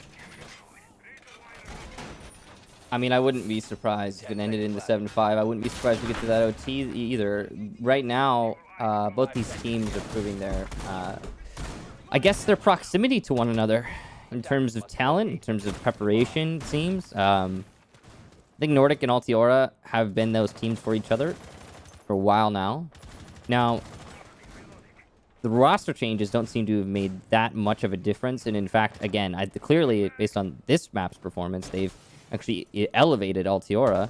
As you can see, Euphoria and Eska, gosh darn, they really are walking away with those kills. Now, once again, top clear here for Nordic. They're going to be looking for the roamers that don't exist on the top floor. They'll need to confront Sonar in the bathroom eventually. But his existence will likely not be known for a good long time because of the mute jammers. It will have to be assumed by Nordic when they get to that point. But they're not there yet. I'm a little bit worried about Nordic because of how much time they have now spent clearing upstairs. They need to be a little bit faster so they have actual time to execute onto the site. I was going to say, Storm's being on this flank hunt, he's distracted Euphoria entirely. It was a strong start for both Eska and Euphoria. Eska's kept it up. Euphoria has fallen off a bit on defense. But he's also been playing more static roles, safer roles. Yeah. Anchor roles, as people would call them. There was a lot of explosives that just went off, by the way. It could have been Sonar's nitro cell answered by an explosive on somebody else's side of things, but it doesn't look like any of the explosives have been used right now from Nordic. Sonar's been given away inside a bathroom. He hits the hatch and will have to drop at some point. SMG out, a fadeaway shot, but he's not going to be able to make it. What a play from Lackey above. And Sonar is removed. That is a bad start right now for Altiora, but from what we know of opening picks, it is not a mortal blow. At least not in this map, not so far.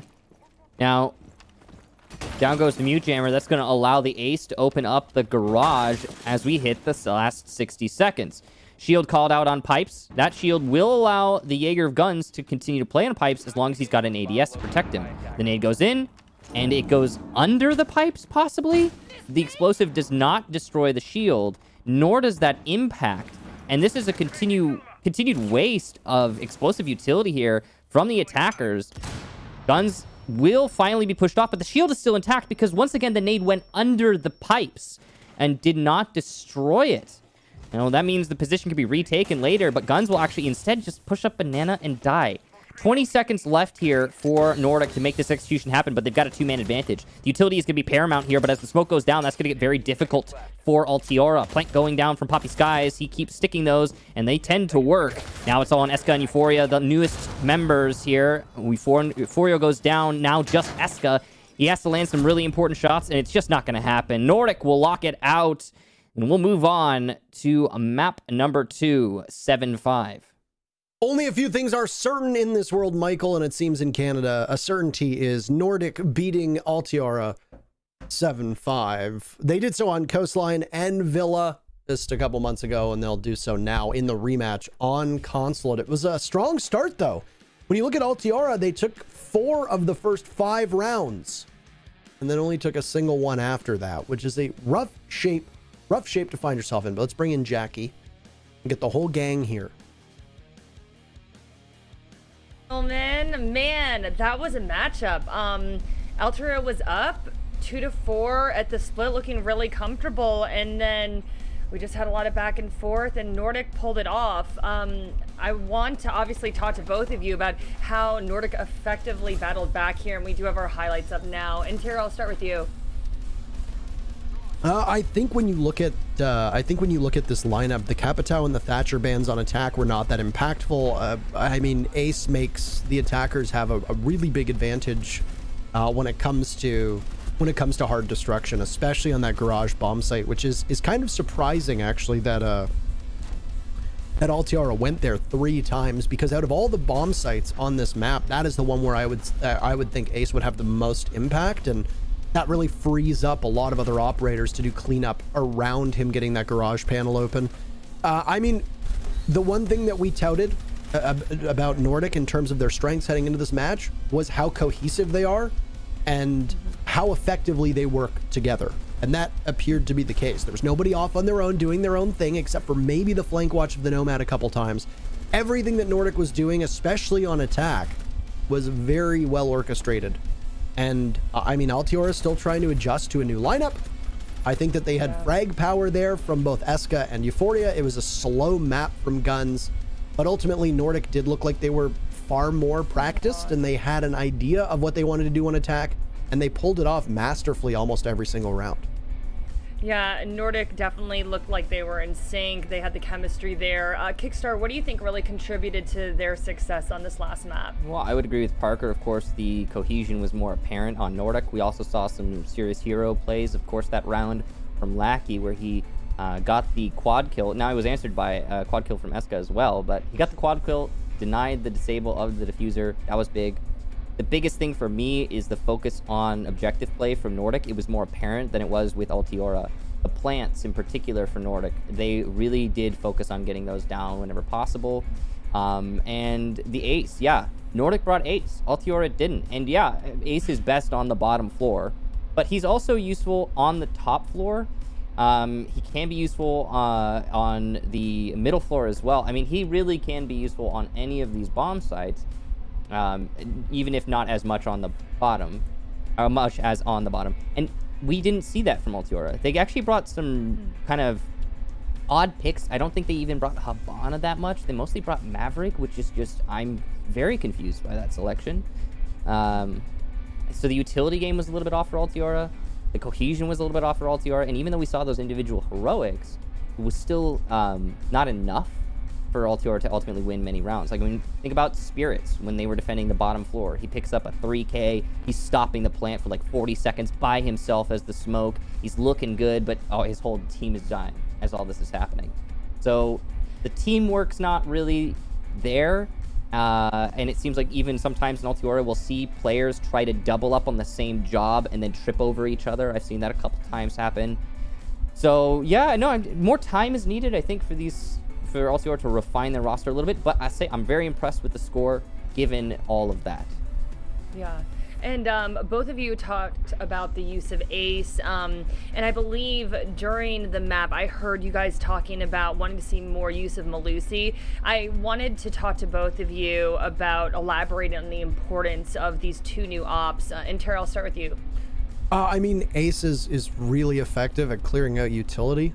You can use his gadget on deployable shields if need be. He comes with a great gun. You know, he can take huge portions of the wall away. His only real glaring weakness is on hatches. And he comes with smokes as well, you know, and that does kind of free you up because if you're trying to fit smokes into your strategy, a lot of teams are bringing a gridlock for that. If Jackal remains unbanned, Jackal's your boy, or even Capitao. In this case, Ace can fill that role. You can bring a hard breacher and take smokes with it, and then bring a nomad for your dedicated anti-flank, and then lots of explosives for your 3 other operators. He fills a role really strongly on a team.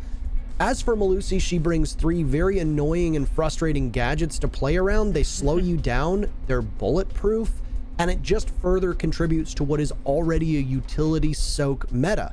As an attacking team, you need to bring no shortage of thrown gadgets like flashbangs or candelas if a Ying is on the board. You need to ensure that you're bringing a Zofia or a Sledge almost every single round, along with Ashe. Ashe, Sledge, and Zofia are near must-have picks for teams. So her gadgets just eat up yet another frag grenade. Her gadget, the Banshee, it eats up another Ashe charge. And she's, you know, she's a 3-speed with a really reliable gun in the T5. And then she's got a nitro cell if you need it. You know, she's quite good. And the way that I see it is that both of these operators are in a place right now where they bring a ton to the team, and they're almost always universally good picks. And Kix, I'm sure you can echo some of those sentiments. You talked a little bit about Ace, but I do remember while you were casting, you were like, I do want to see more Malusi. Yeah, I mean, the executions, the attack strategies we've been seeing from both squads could be not countered necessarily, but hampered somewhat by just bringing in Malusi. I mean, she is probably the most free of any of the operators. Like, you think about, okay, what makes an operator free? It's how they're tied to their utility. For example, Pulse is not tied to any prep phase utility. He's got a heartbeat detector, right? So he needs to be somewhere in particular in the action phase. So he's tied in that specific zone. But prep phase, he's usually hunting drones, getting the drop downs. That's his role. Malusi is the opposite. She's a prep phase tied, then free in the action phase. Once you get those Malusi wubs on the floor, you're pretty much done. So she would be a very useful operator just for bolstering not only the frag potential, but slowing down the very quick attacks that we're seeing from both of these squads. Okay, gentlemen, thank you so much for that analysis. And up next, we have Coastline. But before we get to that, we just have a quick word from our sponsor. So please take a listen.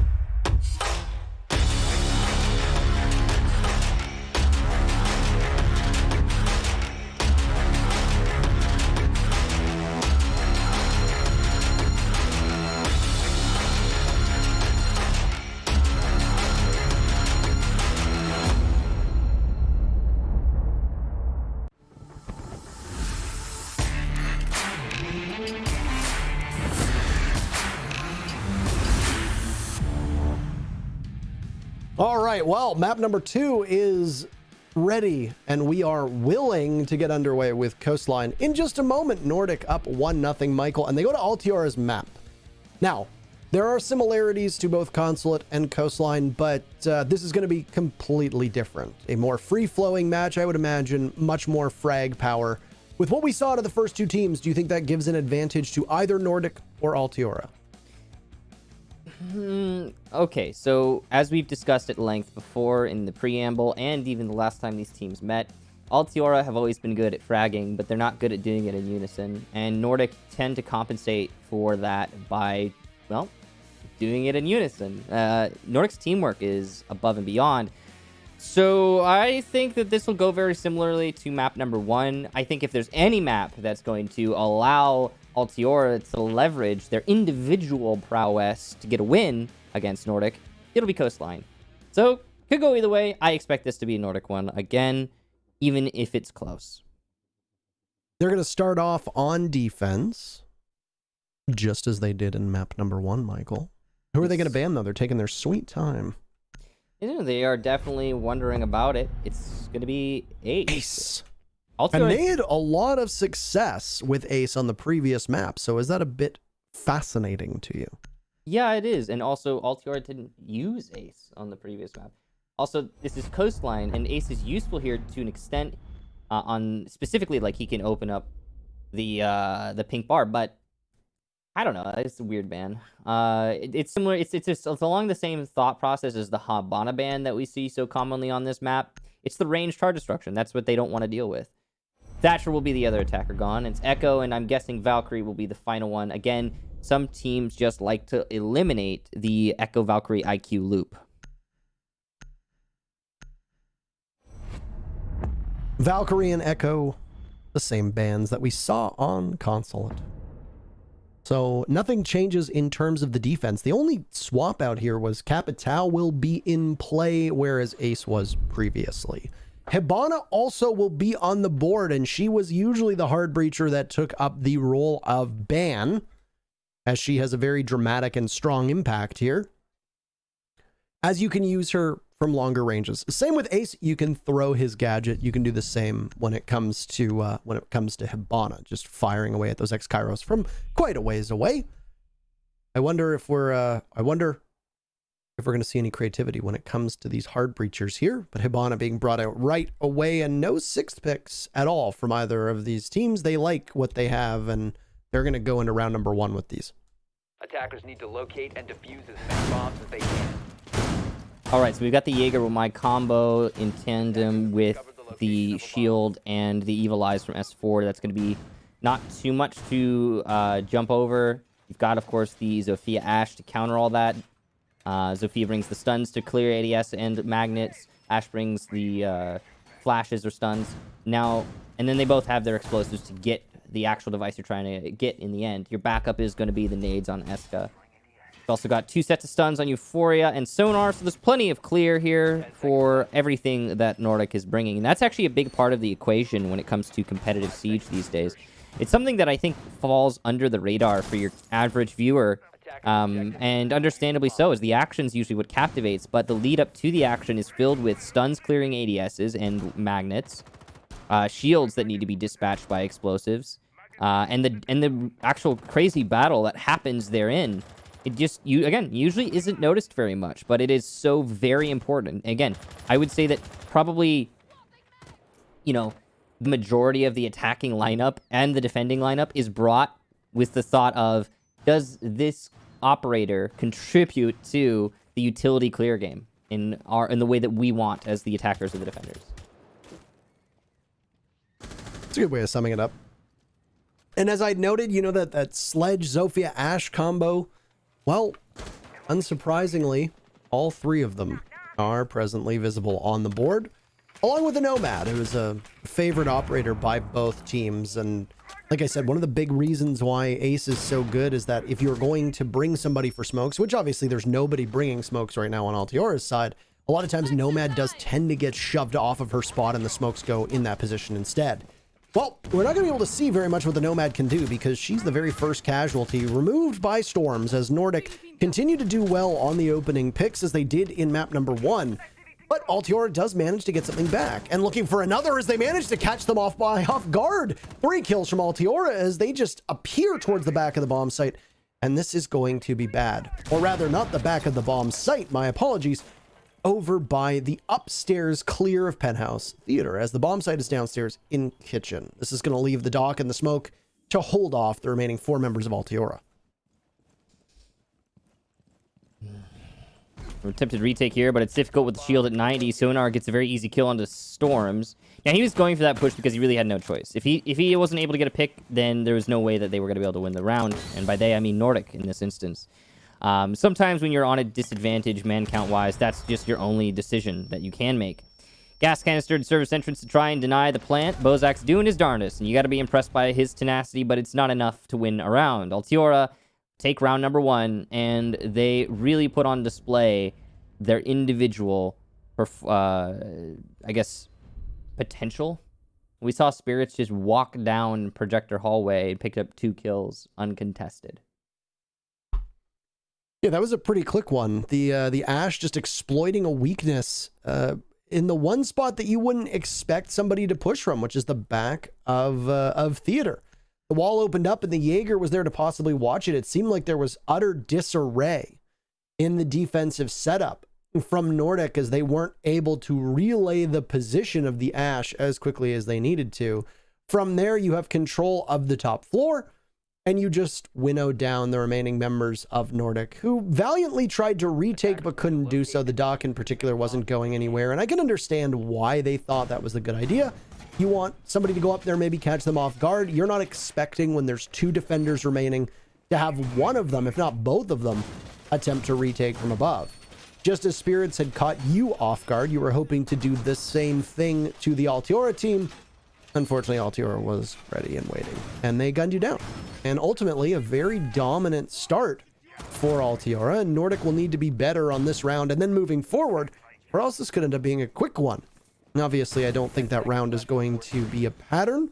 I think it is more of an outlier, and it's a different bomb site for Nordic, maybe in hopes of slowing down Altiora as they'll go to Hookah for their second defense. It'll be a delay strategy downstairs. This is typical. If the defense can get underneath Hookah, they can wreak some serious havoc. So what you do is you roam downstairs to, at the very least, slow that clear down. Prevent the Ashe charges. The Zophia's lifeline impacts the grenades from below, what have you, and allow the anchors a little bit of peace of mind. In this round, Altiora are putting a lot of their forces on the north balcony. They're going to attempt to clear into VIP, open up the VIP wall, and gain line of sight into the A bomb site, or billiards. This will also apply pressure to Bozak, the smoke, who is attempting to play by the pink bar. It's just a matter of time before that happens. There is a Hibana being brought here by Altiora, and that'll be what opens up that VIP wall. Storms will take down the drone on White Stairs flank, but that will be called out and heard by Altiora as they're all around White Stairs. No opportunity for a flank, but he at least opens the window or forces some other utility to be used to hold that flank. So, Altiora just posturing over here on the east side of the building, laying down some shots, trying to pick off a player, not getting anything just yet. As soon as they can, they will start their push into the site. There's too many layers of the defense here still up for Nordic. There's a lot they're going to have to cut through right now, and this small opening is going to be really beneficial for the Maestro as long as S4 is capable of hitting his shots to greet somebody from Altiora. But oh my, takes a lot of damage from that exact angle he was just looking at, and is now going to rethink his play looking towards billiards. So he'll toy with the barricade in the opening next to it to try to do some damage towards the doorway of that circular couch referred to as VIP. The Maestro will have to hit the deck and drop as he's been injured, but there goes some of the wall as well. This Hibana, the long-range hard destruction, putting in great work. Everybody from Nordic have been shoved off of the bomb site, and Spirits is unable to hit his shots after getting the very first kill. A double kill from Esco with Euphoria there, and Storms blows himself up. He knew that's exactly what was going to happen, and with it, Altiora takes round number 2. They are off to a very good start, and this is still an attacker-heavy matchup. Okay, the first domino to fall there was S4, literally and figuratively. S4 has looked confused through this whole match, I gotta say. Whether it's on utility play, angle play, gunfights, S4 has just looked confused. And in that last round, he gave away most of his HP to an angle he knew was being challenged by an attacker. And then as he got downed and then fell through the drop into Sunrise, a couple things happened. Because he was downed, there was no pressure on VIP hallway, and there was less pressure on Aqua. Now, his role from that position in Hookah was to support a crossfire that Nordic was trying to play with Bozak, who is in the pink bar. Because he was no longer there to support Bozak's crossfire, Bozak got double pushed from Aqua without any assistance from his team, and he was actually even distracted by the VIP push, again, because there was no pressure onto VIP hall. So, all of this to say, S4 really needed to prioritize staying alive where he was instead of Hookah, because he was the linchpin for that defense. And as soon as he was removed, it was an easy flood call for Altiora. The frags started popping off, and, well, Nordic fell apart. 10 seconds remaining. Did you say flood call? I don't think I think so. you said it was an easy flood call, and if so, Yeah. I like Yeah, I that. did. I like that a lot, Michael, I did say that, yeah. because they flooded the site. I forget the words that I say after I say them. Flood call. Yeah, right? Yeah, well, that's what they did. They called the flood. It's okay. You called me handsome earlier. You might not remember it, but you definitely did do it. You did it. You did it. Don't even okay. bother to try. You did it. You probably just forgot. No, I believe you. Oh, You there got better memory than I do. Thanks, Michael. You're handsome too. The clear on the shield here. All 3 ADS is placed. That was a complete waste of ash. I'm actually angry about that, Parker. Did you see what just happened there? He used two ash charges before using 2 stuns. Use the stuns until the stuns detonate, then use the ash charge, and then you still have an ash charge. Now they had to use the Zofia lifeline. They just burned half of their hard destruction, half of their explosive destruction. For no reason. Could have been 1 ash charge. Unbelievable. Anyway, it is what it is. Yeah, it's an unfortunate bit of utility wasted there, and we've seen it from both of the teams. You know, those grenades over on the pipes as well that we were remembering were not the greatest from Nordic when they were trying to take out the deployable shield and the Jaeger who was in that spot. So, both teams obviously have some stuff to work on, and that's the beauty of having 2 newer squads do battle. They've had a couple months together now at this point, but oh boy, there we go. Need to get used to those new gun sights. That's for sure. Yeah, actually, you know, honestly, with the new optics, since the sensitivity is different and we're all still trying to figure it out, I've seen some really hilarious things happen when people are using the 2x, the 2.5x, or even the 1.5x, because it's just a different sense. We're not used to a different magnification. Yep. Oh yes, I'm with you on that one. It is weird. Oh, this could be a troubling spot. He sees him for a second, lights him up, and there he goes. Does enough damage onto S4, the Wamai, who did not know that the entire roof above him was being sledged out. Altiar is in a great position to strike here. They're inside of pool entrance. It's often referred to as mud room. And they're watching to see if anybody from Nordic are even remotely close. And the answer is no. Nordic are very far back right now. There goes a toxic canister tossed out. The gas canister will shake Sonar off of the spot. Spirits will be the one to cover. Down goes Storms and Lackey Falls as well. Altiara showing that Coastline is a significantly better map for them. Ozak in a 1v5. Could it be a flawless round as Euphoria adds to the tally? Diffuser for Sonar, and there you go. It's a drop from the Zofia of guns, and indeed, a flawless round. Altiora very firmly in the driver's seat here on map number 2. Could be a story of attacker sightedness on Coastline. Could simply be, as you mentioned, Parker, the fact that it definitely seems Altiora are more well-versed on Coastline as maps go. Whatever the case be, the likelihood of a map number 3 is starting to increase. Now, that last round, oh boy, lots of layers there. The utility game for both squads is throughout this series and even through their past matches always been, I think, a detracting characteristic from the overall performance of the teams. And in that last round, I mean, like, Altiora won it, but I'm still angry about what happened in the mud corner. It could have been so much more efficient. And then the frags start coming out. Nordic didn't really do much upstairs. Their anchors were pushed off really easily because of the upstairs presence and started going for that plant. There's really nothing that Nordic could have done because they didn't position themselves appropriately.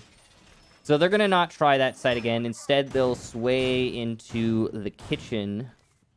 And I think that's the right call. I don't think double bar is a good site for Nordic. And they don't even have to defend it. We're on the second quarter of this match now. And Nordic can be more selective with their site choices based on their previous experience. Words are hard today, Parker. So maybe we'll see double bar just get left by the side of the road and forget about it.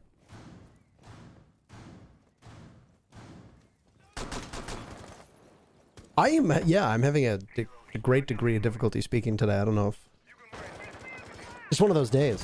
Sometimes we have them. Whoa, is this a rush? It sure seems that way, and Spirit's playing off of how good he's been so far. He takes one down, looking for more. They're still droning out the bomb site, but everybody's dying before they can bother to get on in. Altiora in control with Sonar getting the plant off. It's finally up to Nordic to get on the board, and they find 3 kills for it, and immediately they snatch the lead on this round. Lackey going for the counter disable. The Maestro doing as much damage as possible, but Guns finds 2. Even though only 1 is showing on the scoreboard, S4 has been all but mortally wounded. Storm's now in a 1v2, and S4's been picked back up, but now Storms is down, and it's all over. Just like that. Altiora finds their 4th round in a row. They are doing mighty fine here on their map, and they have come to play on Coastline. Okay, I feel really bad about, constantly bringing up one particular player's performance. But once again, I'm going to restate, S4 has looked lost through this entire series. Map number 1 and now map number 2. He crucially gave away himself on Hookah that one round.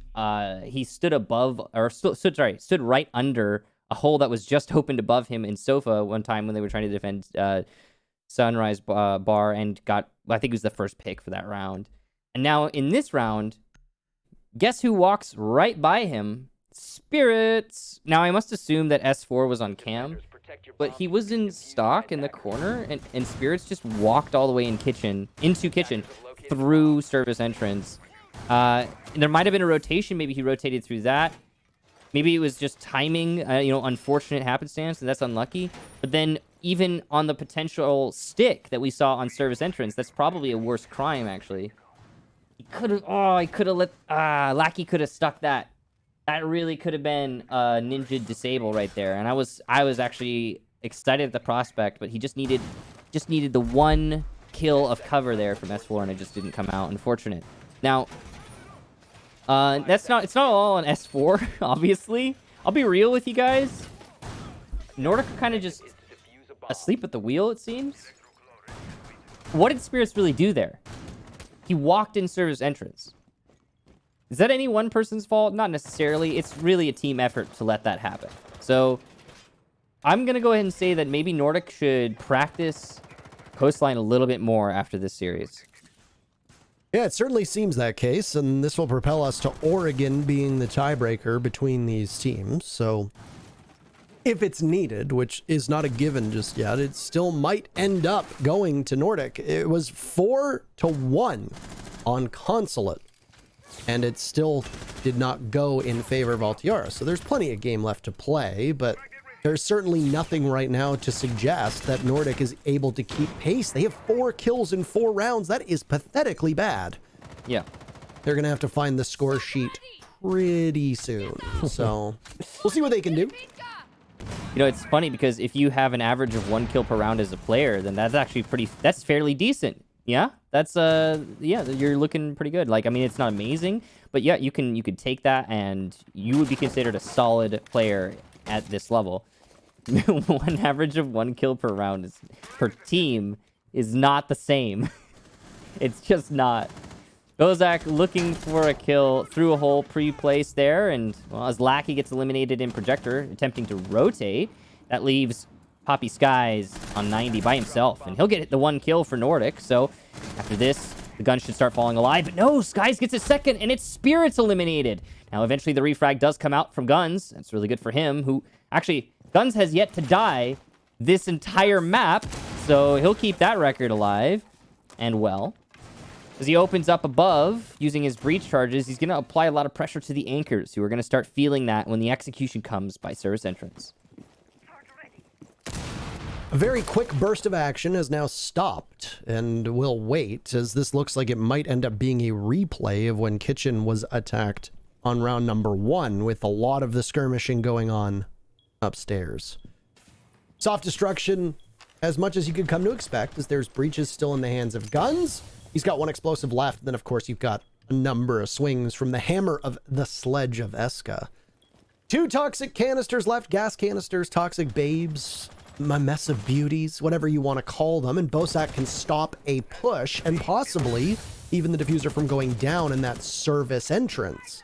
It's Euphoria to just sit there and fire away to see if he's burned out any ADSs or magnets that might be in play, and with both Skies and Lackey rocking those 2 operators, well, you come to expect just that. Storms is down to 1 HP now as the kill feed is entirely orange. Euphoria attempting the plant, just 4 seconds left, and that's it for the Kaid. Picked off as he heads towards main lobby by Guns. Altiora, 5 in a row. I want to say that's a 4K for Guns, if I'm not mistaken. Impressive stuff from the man. He's really been putting up the shots in this round. And it's, you know, if it's not Spirits, it's Guns right now, or so it seems for Altiora. Ah, boy, this has been rough for Nordic. You know, it's not just been rough because of losing the rounds, but it's the nature in which they lose the rounds. You know, like this is not a contest that I'm seeing right here, and it's a little bit disheartening to say such a thing, especially considering map number 1 and how close that was, how good of a contest that was. I can only hope that Nordic will shave off 1 round here, and then when the sides switch, Nordic will look amazing on attack, and then suddenly it's just, oh, okay, attacker side had got it. But I just don't get that vibe by the way that Nordic are playing right now. They seem completely disheartened.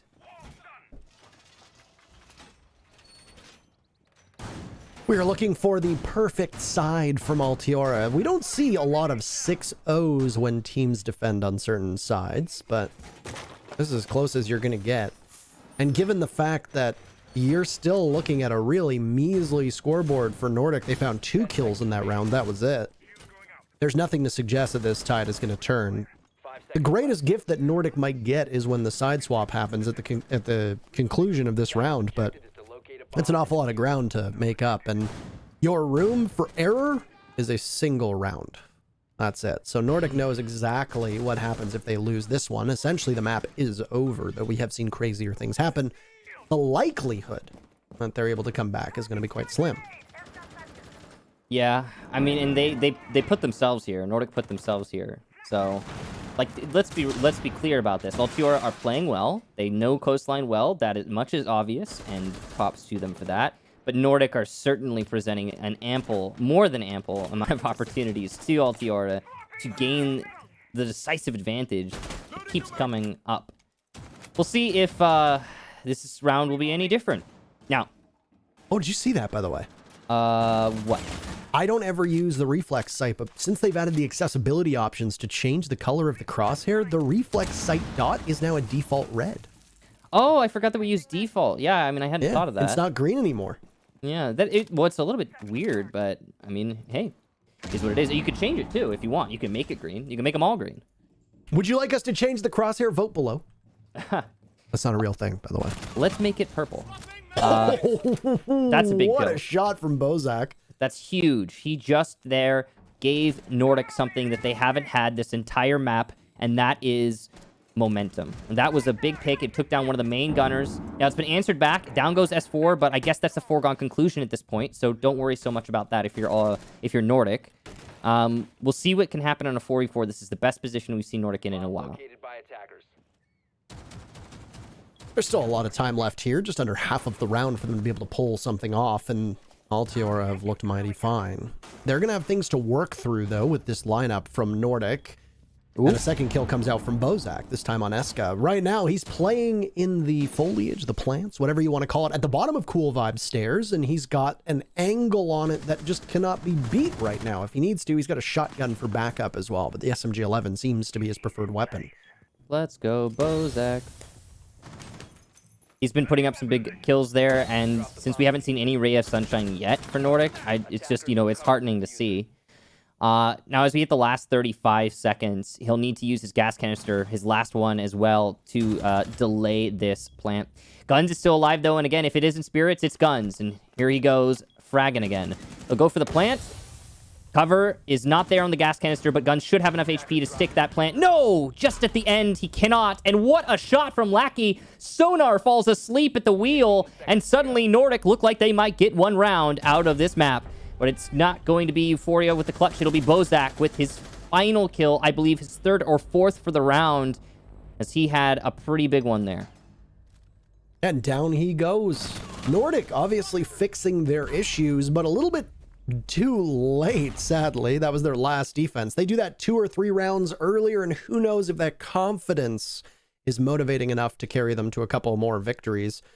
At least they grab 1 round before the sides swap. And it's Altiora now to go on to defense. They have still been far and away the better team here, as the score will suggest, but defense on Coastline can be an entirely different ballgame. And if what we saw on Consulate is any indication, well, this is a very attacker-sided matchup so far. So conventional wisdom would suggest that Nordic will pick up a couple rounds here. Will it be enough to close the gap? Well, in order to push overtime, Nordic is going to have to repeat the scoreline that just happened. They're going to need to take 5 rounds of 6. That's exactly what they did on Consulate. They took the victory with it. But so far, they haven't looked like the same team. There hasn't been that same level of comfort. Altiora's first defense is going to be on Kitchen, down below. So far, the most played bomb site on this map. Rightfully so. I'd say that this is probably the easiest to master good bomb site on Coastline. That's how I would put this. Probably the highest peak potential bomb site is on Sunrise Blue Bar. However, that is a very difficult site to get used to, and not everyone's comfortable going there. Now, Altiora have proven themselves quite adept at coastline attack. We'll wait to see if they can do the same thing now on coastline defense. I think they'll be fine. I think that certainly from the performance we've seen thus far, this is a map 3 performance here from Altiora. And then who knows at that point? I mean, it's seeming like these teams, in their way that they play, mostly their result hinges on which map they're playing. So it's map preference that is shining through here, at least through the map 1 and 2. Now, if I'm not mistaken, map number 3 will be Oregon, but I'm just double check. Yeah, it's going to be Oregon. And again, Oregon has been played between these squads, but it was in the old roster of Altiora. So I don't know if it really matters, but last time Nordic did win at 7-5. That scoreline is still possible, by the way. Oh yeah. Oh my gosh. For anybody who's keeping track at home, that scoreline still doable. Yeah, because these teams always it's always 7-5 with them. Yeah. And it could happen. If you're Altiora, you're hoping that you get 7, and you don't really give a damn how many Nordic gets. So yeah. It is a slower start for Nordic than what we saw at Altiora when they were attacking on this map. They're going to push Kitchen from Sunrise, and using Hibana in almost every single round seems to be a given. Damage done to Lackey as the first altercation happens halfway through the round. 90 seconds off of the clock. And they're trying to deal some damage to the Wamai, who's playing behind a deployable shield. It looks like that deployable shield might have been removed, and it's Lackey with a superior sight to try and hold on to it. Wamai is actually upstairs. It was the Vigil that was holding onto that position. There you go. You ever have a cameraman just directly call you out? Yes, many times. Because that's what just happened. I was like, oh, it's the Wamai. And they were like, the Wamai is upstairs. You were wrong. Well, we only see so much. They're still provoking that fight, though, from Sunrise Bar right now. As you can see that Altiora is sitting a little bit farther back. What a shot from Guns onto the head of Storms. And removes the flank that was coming in from the Buck. A big opening pick for Altiora as they lose Eska in turn. That presence on service entrance door could have been huge for Nordic. Storms only has 1 kill so far through this series, but even him just existing there would have been big. He's dead, so the prospect is lost. Spirits will get Bozak, and that's unfortunate, as he attempts to push out through the hallway. This angle being played by the Maestro of Euphoria is going to prevent a push in through Kitchen, and it's been detected by Skies. He's trying to stop it. but it's not an easy angle to challenge. You actually have to go into the kitchen to really get it. And with 15 seconds left, that's not going to happen considering there is still kitchen presence. So the attack scrambles. Altiora in the driver's seat. Guns gets another kill. He won't get the third. Lackey will be felled instead by Sonar in the site. Spirits by the main lobby will get the last as well. And Altiora, match point here, or map point specifically, looking like it's going to be Oregon right after this. Very much in control of this map, and obviously showing how important it can be when you pick your map. So Nordic either taking a step back or Altiora taking a massive leap forward. As you pointed out in that last round, these teams did battle on this map just a couple months ago. Nordic 175.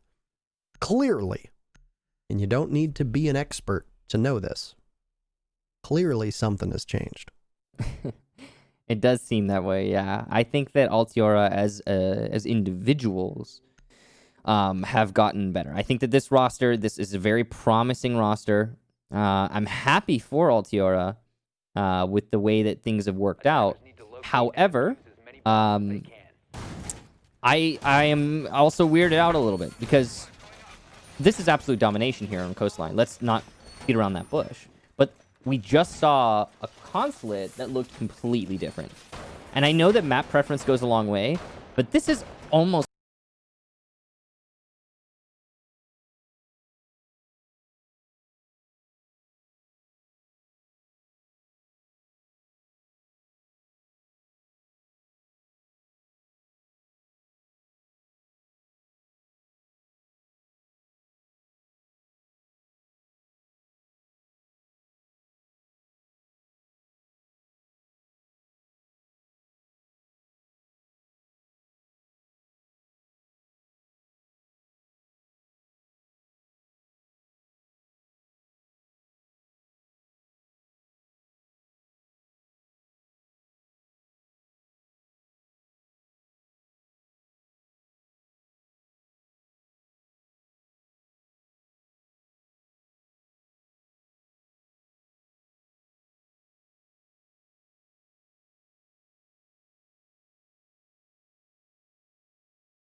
find themselves in a pretty decent shape. Remember, there is no room for error here when it comes to Nordic. They need to ensure that they win every remaining round if they want to stay alive in this map.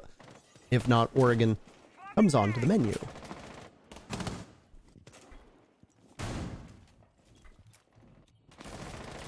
I was going to talk about how shallow the map was, but there was a kill. There was a kill that Lackey got eliminated. He was throwing a grenade there into default plant, trying to get the shield, and it was Sonar or Eska who... Yeah, it was Eska. He peeked up and got that kill. That's smart there from Eska. Good use of his shield. And that could be actually... that could be the thing that puts Altiora into the map number 3. That could be the final nail in the coffin. The beginning of the end, so to speak. Now, you might not see any members of Altiora hugging the bomb sites right now, but they are far enough back and there's been enough soft destruction done to give a very long point of view into the bomb sites. And as you can see from what's being brought on the side of Altiora, Malusi has that nitro cell that I'd talked about earlier. Mute of Sonar has a nitro cell as well. But there's no smoke on the board, and the only other plant denial that's going to come in will be those evil eye cams of Euphoria's Maestro. So you have to make sure you're hitting your shots, because if not, you don't really have gadgets to play off of. Sonar with the nitro cell in hand could be particularly crucial here, but his little undersight laser is going to be spotted on the wall, and as you can see, Bozak is prone and ready for it. I don't know if they know if he's going to engage here. There's a kill for the Capitao onto guns. Lots of damage being done to Storms and Skies. And shotgun out, that could have possibly been a winnable fight for Sonar, but he falls off.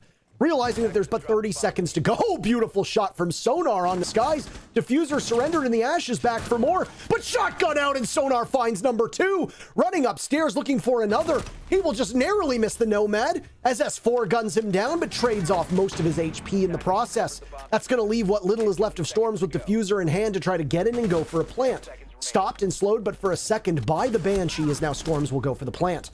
Down goes S4, and this should be the map! With Eska coming up huge. Oregon is up next as Altiora answers back 7-2. What a dominant map for them. And they take their own map. A much more dominant map there than map number 1, and one that leaves more questions than answers for when we get to map number 3. Truly an interesting map overall. Well performed there by Altiora. But let's... I guess bring Jackie into the conversation. Yeah, I mean, if we have to. If we have to, yeah. Come on, guys. You missed me. Be honest. Welcome back. Just kidding. Yay, I'm back. But yeah, that certainly went different than map 1. Altiora dominating map 2. I think Kickstar said that. Why do you think that they performed so well? I'll start with you, Antero. I keep on starting with you, actually. Sorry. Just keep on putting you in the hot seat. That's okay. You know, they say if you can't handle the heat, don't run a Capitao. So, you know. Oh, wow. Okay. Anyway. Thanks for that. You're so welcome. I mean, Nordic didn't look very well coordinated. Their strategies on attack were not very strong. On defense, they were largely a mess. They couldn't handle the aggression that was being brought from Altiora. And Nordic just, I don't know, they seem to be getting caught off guard by how quickly Altiora was pulling off these attacks. And I mean, credit to Alt for that.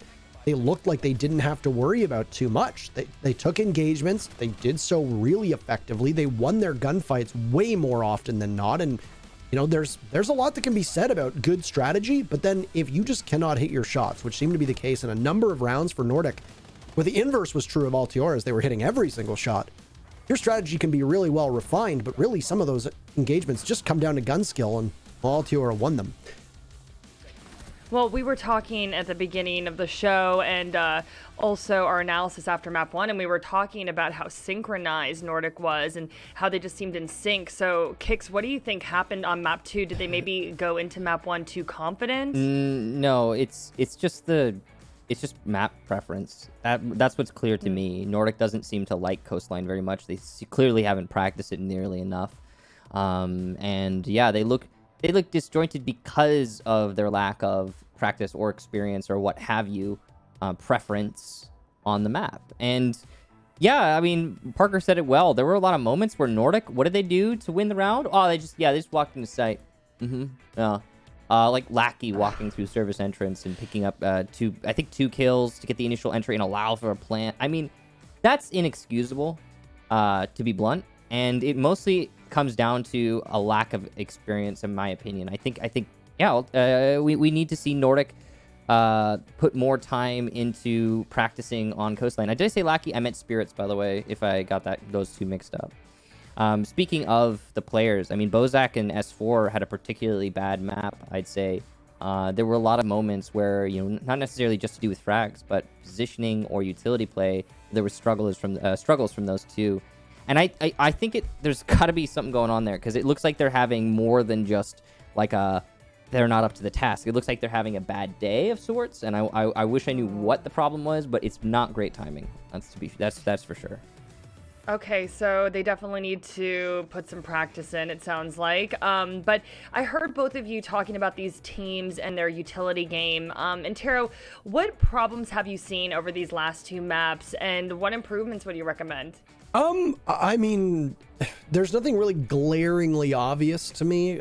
For Altiora, on the very first map on Consulate, it looked like they were getting outstratted. They didn't really change things up that much. I hate to say it, but Nordic worked effectively together. They knew when to cycle in and out. They knew when to fall off their position. Their site setups were quite good. But then when both of these teams went on to attack, they just looked much better in every single way. And, I think it's harder, and I don't know if Michael would agree with me on this, but I think overall for a newer team, it's harder to put together good attacks than it is to put together good defenses. So for Consulate, I think it's kind of the fact that both teams weren't the greatest on defense, so it makes the attacks of their opponents look better. But when you look towards Coastline, there wasn't really much good there from Nordic, period. Altiara looked like they were really well coordinated. They looked like they were very well prepared to go up against any team. Nordic looked slow. They looked confused. They looked like their comms were a mess, and they just didn't have any idea where Altiara was going to come from or how Altiara was going to take map control, which is kind of weird because if you scrim against any team in North America, it doesn't matter if it's the US or Canada, some of what Altiora did, especially on that second floor, is very routine.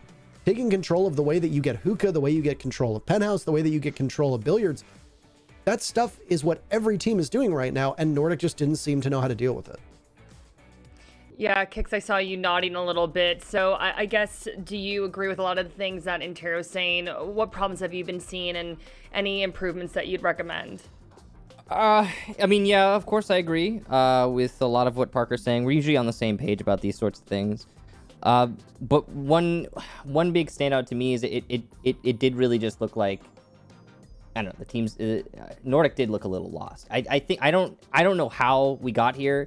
If that's the case, that's the really confusing thing. If they are so uncomfortable on this map, why are we playing on this map? Why is this not your first ban? And if your map pool is so shallow that you have another first ban that you feel even less comfortable on than this, then there's greater issues underneath. And yeah, I think this is definitely telling of let's just say a particular corner that needs work. It's a little bit weird because I feel like now we're all just on the let's bash on Nordic party, but really that was kind of, it was kind of embarrassing. Not the strongest map, to say the least, but let's see how map 3 works out. We got Oregon coming up. We're going to take a quick break, but we'll be right back in a flash. Don't go anywhere.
Really strong performance from Altiora has now propelled us to a third map. It was Nordic dominating on map number 1 in a very impressive comeback. And as for map number 2, Altiora started out the gate pretty quickly. And well, they take 7 rounds of the 9 that were played. Now we look towards Oregon. And I think it's safe to say that both of these teams have given a new look to where they were before. In terms of Nordic, their individual gun skill seems to have increased, even though their team communication and coordination on Coastline was beaten out by Altiora.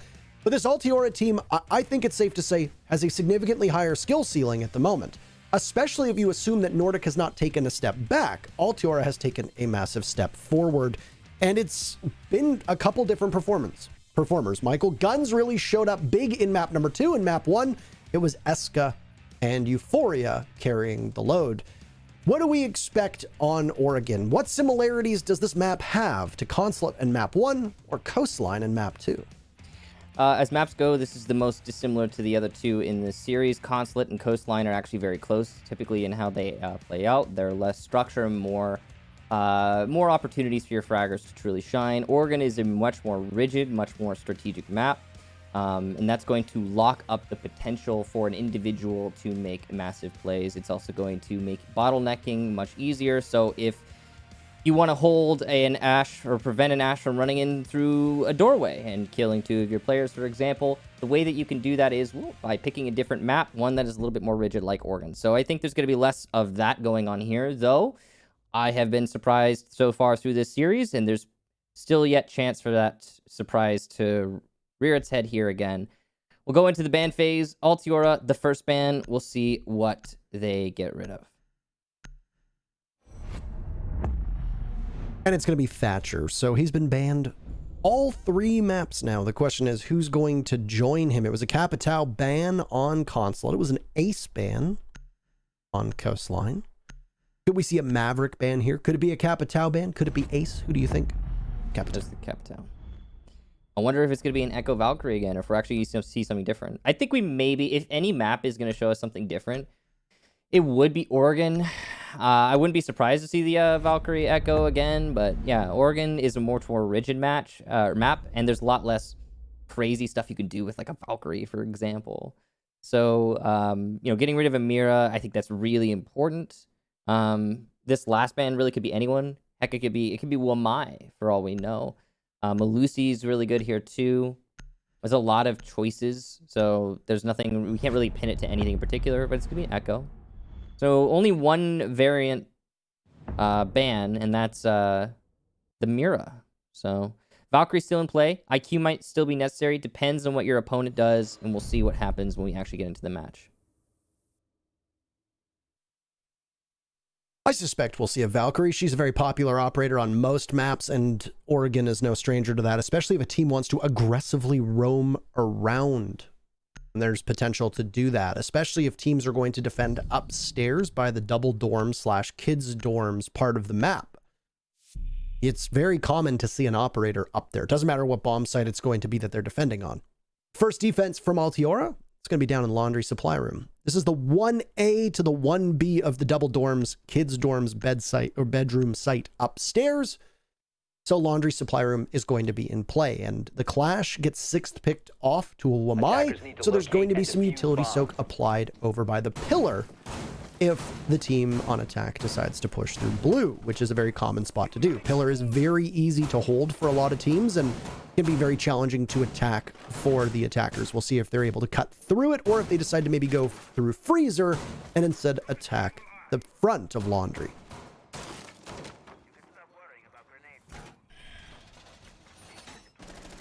Elbow looks like it's going to be held here by Altiora. They'll set up the double ADS on the corner. All of the rotations are different than what we're used to seeing here on this site. Even the holes opened up are different. For example, by the A-bomb chassis, they opened on the left side instead of the right side, which means you're not going to be able to play by the bomb as safely. But it also means your rotation by Laundry is a little bit safer. You know, it's win some, you lose some, you exchange. It's all up to what your team prefers. The rotation by Elbow is a little bit different too, but not that much so. Overall, this looks like a pretty standard basement setup here from Altiora. No real strong variation. Doesn't look like they're going to be bringing any roamers either. They're just going to stick to that basement hold, which is something that we've seen grow more and more usual here on Oregon.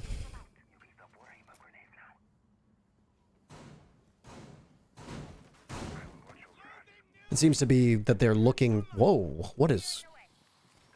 There's a party in Freezer right now. Goodness gracious.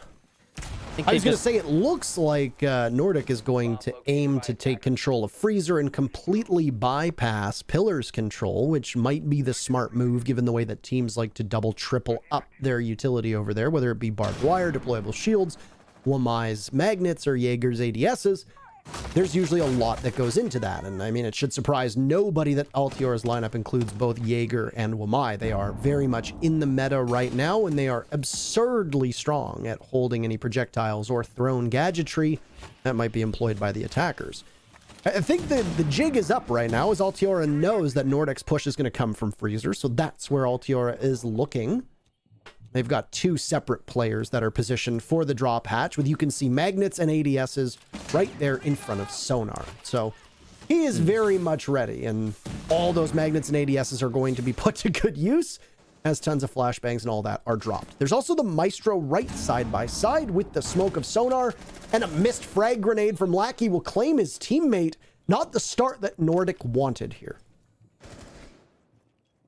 I like the rotation of the ADSs there by Altiora. They had them originally in Elbow, and it's good that they read what was happening, read the way the attack was setting up there, and adjusted them in time for them to be useful in Freezer, and every team is capable of that. Now, Evil Eye is going to be a serious obstacle here for Nordic, even more so because of those ADSs being rotated, and the magnets that keep getting thrown out by the Wamai. Lackey will eat a lot of damage there on that engagement. He dishes out a little bit, but not enough to really matter in future engagements. Gas canister goes far further than it needed to. Poppy Skies has diffuser, but also only a little bit of HP. Bad timing there for the trigger on the gas canister, but the exchange is equal. Euphoria actually on the floor. S4 gets down. It's all on Poppy Skies. He needs to find 3 with a sliver of HP, though he's found himself in a great position. Gets 1. Unlikely to get the second. It's all going to come down to timing. S4 peaks and misses, but it's not going to matter because Spirits will land his shots, and Altiora will take round number 1. Honestly comes down to a brawl, and the one thing that Altiora has been so good at on both Consulate and now Coastline is how they are able to read a setup and act on it. Even if you want to knock the defense of Altiora on Consulate, I don't think you can take away from them that they have been great through the mid-round on all of their attacks. Their attacking record right now is only 3 dropped rounds. That's it. So on defense, they held steady in comparison to Nordic. And yeah, Laundry Supply Room is a tough nut to crack, especially if you can read the way that your opponents are going to come at you. And Nordic seemed very focused on a single Freezer take, and they used most of their utility to try and dislodge the players from Altiora who were playing far enough back. Now, with the Freezer walls shot out, it allowed Altiora on defense to not just play inside of the Freezer room itself, but play farther into the bomb site. and return fire. Even if they lose control of Freezer, they still haven't actually lost control of that part of the map because they can still watch it. Whether they have a nitro cell in hand, whether they have a toxic canister in hand, it doesn't matter which operator is lined up and ready to deal with it. So hats off to them with the way that they played that. And obviously, Nordic falling short, still able to hit their shots, and it came down to a pretty close matchup. I mean, it was a 1v2 at the very end there and could have ultimately gone either way, but Altiora had the slight edge. 10 seconds remaining. 5 seconds left. Extended setup here for Altiora. You can see they're making many rotations that are not very common. They'll put one in the master closet. They'll make a line of sight through the attic wall. They're also going to reinforce and play inside of Armory with the castle barricade to assist. This is far from the normal here on the Oregon top 4 defense. Altiora seem to think they've got something new to go and contribute to comp. We'll see if that's true by the way it plays out. Based on what we've been seeing from Nordic so far on this map, I think they might be a little confused by this setup, and it's probably going to take them some time to adjust to this somewhat different play style. But I'm sure they'll figure it out eventually. It's still the same bomb site that everyone's used to attacking. Right now, Nordic's main focus is clearing out underneath. We'll see what they are able to do from below. If they can get some of the shields above them, since there's the Goyo in play, that's going to be massive. Soft destruction is good at dealing with that. They get one of them at the top of White Stairs, so there's already a big task dealt with, and that's that bottom floor control working out well for Nordic. I think he's holding the bulletproof camera, by the way, for... Yeah, it's a spectator bug. I mean, So- he might be holding it for, like... He could be holding his... Like, he could be on cams as well. It could be either of them. Yeah, I mean, he does have it in his inventory according to the HUD, so... Yeah. Maybe he could figure out where to put it in time. Now, even though Oregon has been changed up, there's still one thing that holds true with this map. And it's that once you lose control of this top floor, because the ways to entry are often very unfriendly, that it's challenging for you to retake. So if Nordic loses a couple bodies, they're not going to be able to push this bomb site, even if they're outnumbered. It would be extremely tough for them. So they need to ensure that they can get a pick decently early. And the person who's most ready and able to do that, it looks like, is none other than Storms. And both he and S4 are going to get in on the fun here as they find Sonar and Spirit. So the opening picks going in favor of Nordic, but they need to continue with that. There's two from Altiora to answer right back. This is huge, and Eska's also been down, finished off by Euphoria now as Eska will look to bleed out, so it's a 2v2. There goes Eska to S4. 40 seconds remaining, and Euphoria and Guns will have to tussle with the two members. Diffuser needs to be picked back up from Nordic as well. So the question is going to be, who blinks first? Ooh, it looks like it's going to be Lackey as Euphoria lands the headshot, and that's his triple kill for the round. Now all on S4. We'll have to vault through the window, pick up that diffuser, probably most likely go for the kills. That's his only real opportunity to win this out at this point. Only 15 seconds, it's not going to be easy. Vault in, that's heard by the enemy. The rotation, not going to give him a good position. He'll be peeked by Guns in a second here and should be finished off quite easily. There it is. Guns, though, waiting. And he'll get the final kill. Altiora will take round number 2. So far, we've seen Oregon play out as is typical, really.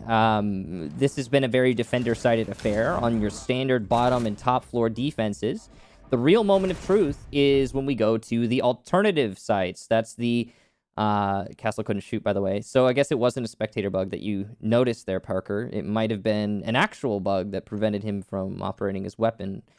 Anyway, what was I saying? Oh yeah, the sites that are typically won by the defense have been won by the defense. Now the alternative sites are not necessarily bad for the defenders. Those are the ones that involve kitchen.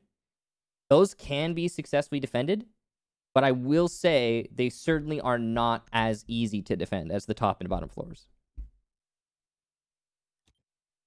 The way that this bomb site is going to be held is actually very similar to what we just saw, with the exception of one or two of the players from Altiora being on that first floor, because there's still going to be some presence above and kids' dorms, and very likely attic as well. Attic tends to be defended quite aggressively here on this map, and I would not be surprised to see Altiora do that, as it's very standard stuff. Now, the bomb sites that we see on this bottom floor are meeting hall to kitchen or kitchen to mess hall / cafeteria, depending on what you want to call it. The meeting hall tends to be more defendable because you're going to hold attic, and then you can't really take underneath until you take control of attic, because that hatch that you see right now in attic can be popped out. You need to be very wary of what happens with it. Additionally, attackers are going to want to take these double paneled walls that are being reinforced by spirits right now. Instead of bothering to open it up, though, like a lot of teams would do, most teams tend to reinforce it. That's what Altiora will do. They can still rotate down if they want to, but back tower, or whatever you want to call it, is going to be the main spot that we see Nordic try to poke first. They have a Maverick and they have an Ace, so there's a lot that they can do. They'll be able to punish the back tower however they see fit with plenty of hard destruction. Is back tower small tower or big tower? Back tower would be big tower. Okay. That makes sense.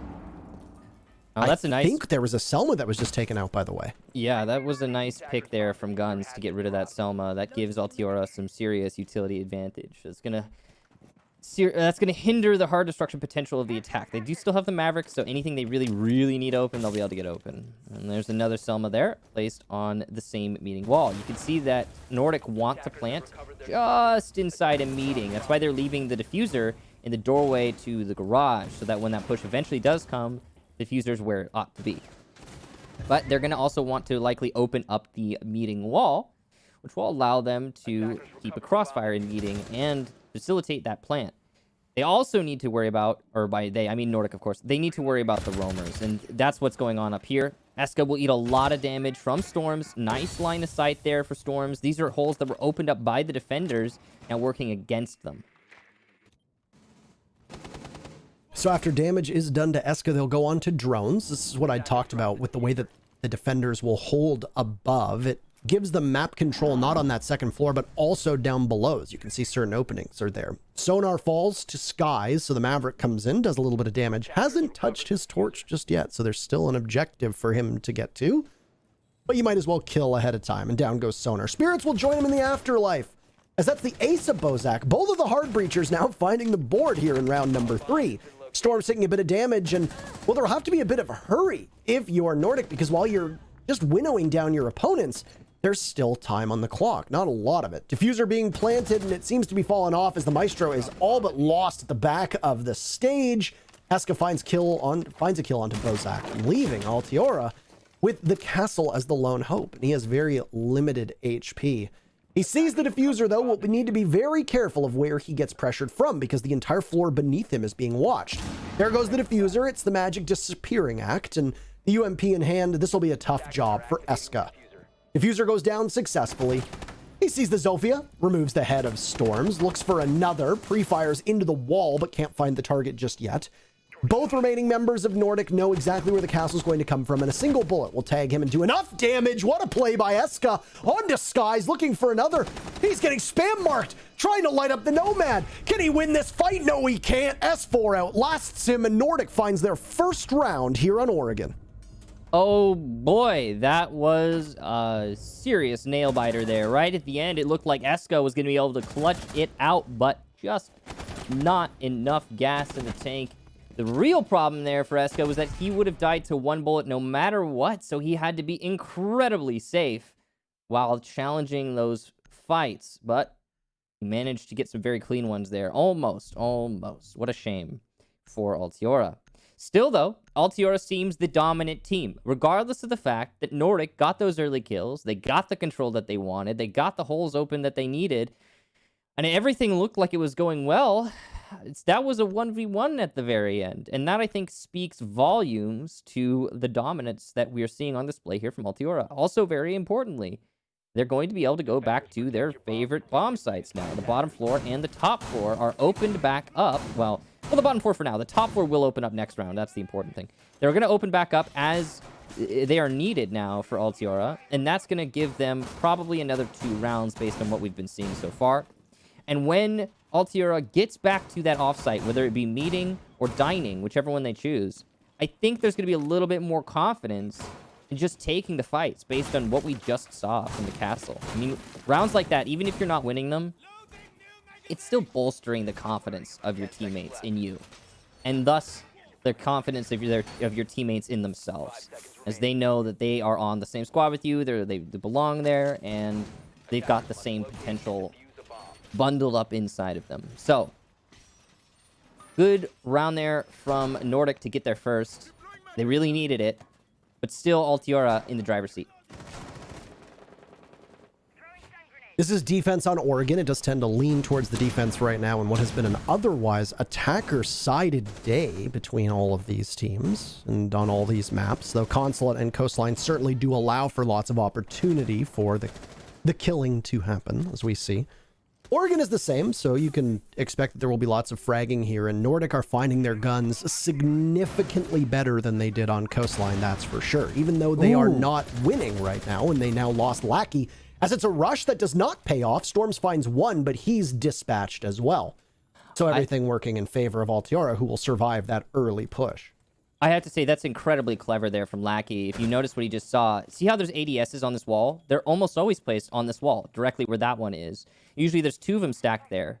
So you can't put the Ash Charge directly on the shield because it's placed further back on the corner, so you can't get it direct. But Lackey didn't hit the shield direct. He threw his Ash Charge on the wall in front of the shield, knowing that the explosive radius would encompass the shield and destroy it. That allowed for the push into elbow. And even though Nordic ended up losing more than they gained there, it's still very clever and worth noting. You can't play around this bomb chassis anymore as well. This is something that really hasn't come up in any of the casting that you and I have done. You used to be able to play around it. No longer the case. It is completely solid. So it's fat now. Big, yeah, big it's a thick boy. Thick so bomb. You have to look elsewhere. This same laundry supply room defense is going to play out a little bit differently. Nordic decided to attack from over by blue. In this case, the freezer hold that we saw from Altiora might not be as important because of it.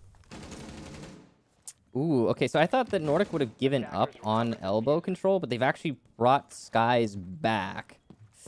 Spirits is playing on the corner. Now, he's been a consistent performer here for Altiora, so this is dangerous. ADS getting cleared out so the nades can land. Here comes the nade, and down goes Spirits. Good coordination there from Nordic to get elbow control. Now, there is another player. It's Eska trying to hold just outside of elbow, and the nade will push him into a corner. That's going to allow full elbow control for Nordic if they choose to push into it. But Skies is playing very passively right now, not trying to give any opportunity to his opponent. 20 seconds left, do or die here for Nordic. If Altiora takes this, then they can at worst tie this half. So they'll wait for now, but I think there's very much stall-out potential here from Nordic. They cannot read the defense that Altiora has in front of them. They'll creep around instead with Skies attempting the plant. We'll see if the coverage is good enough. Caught from the back, one goes down and looks for another as S4's boxing them all out.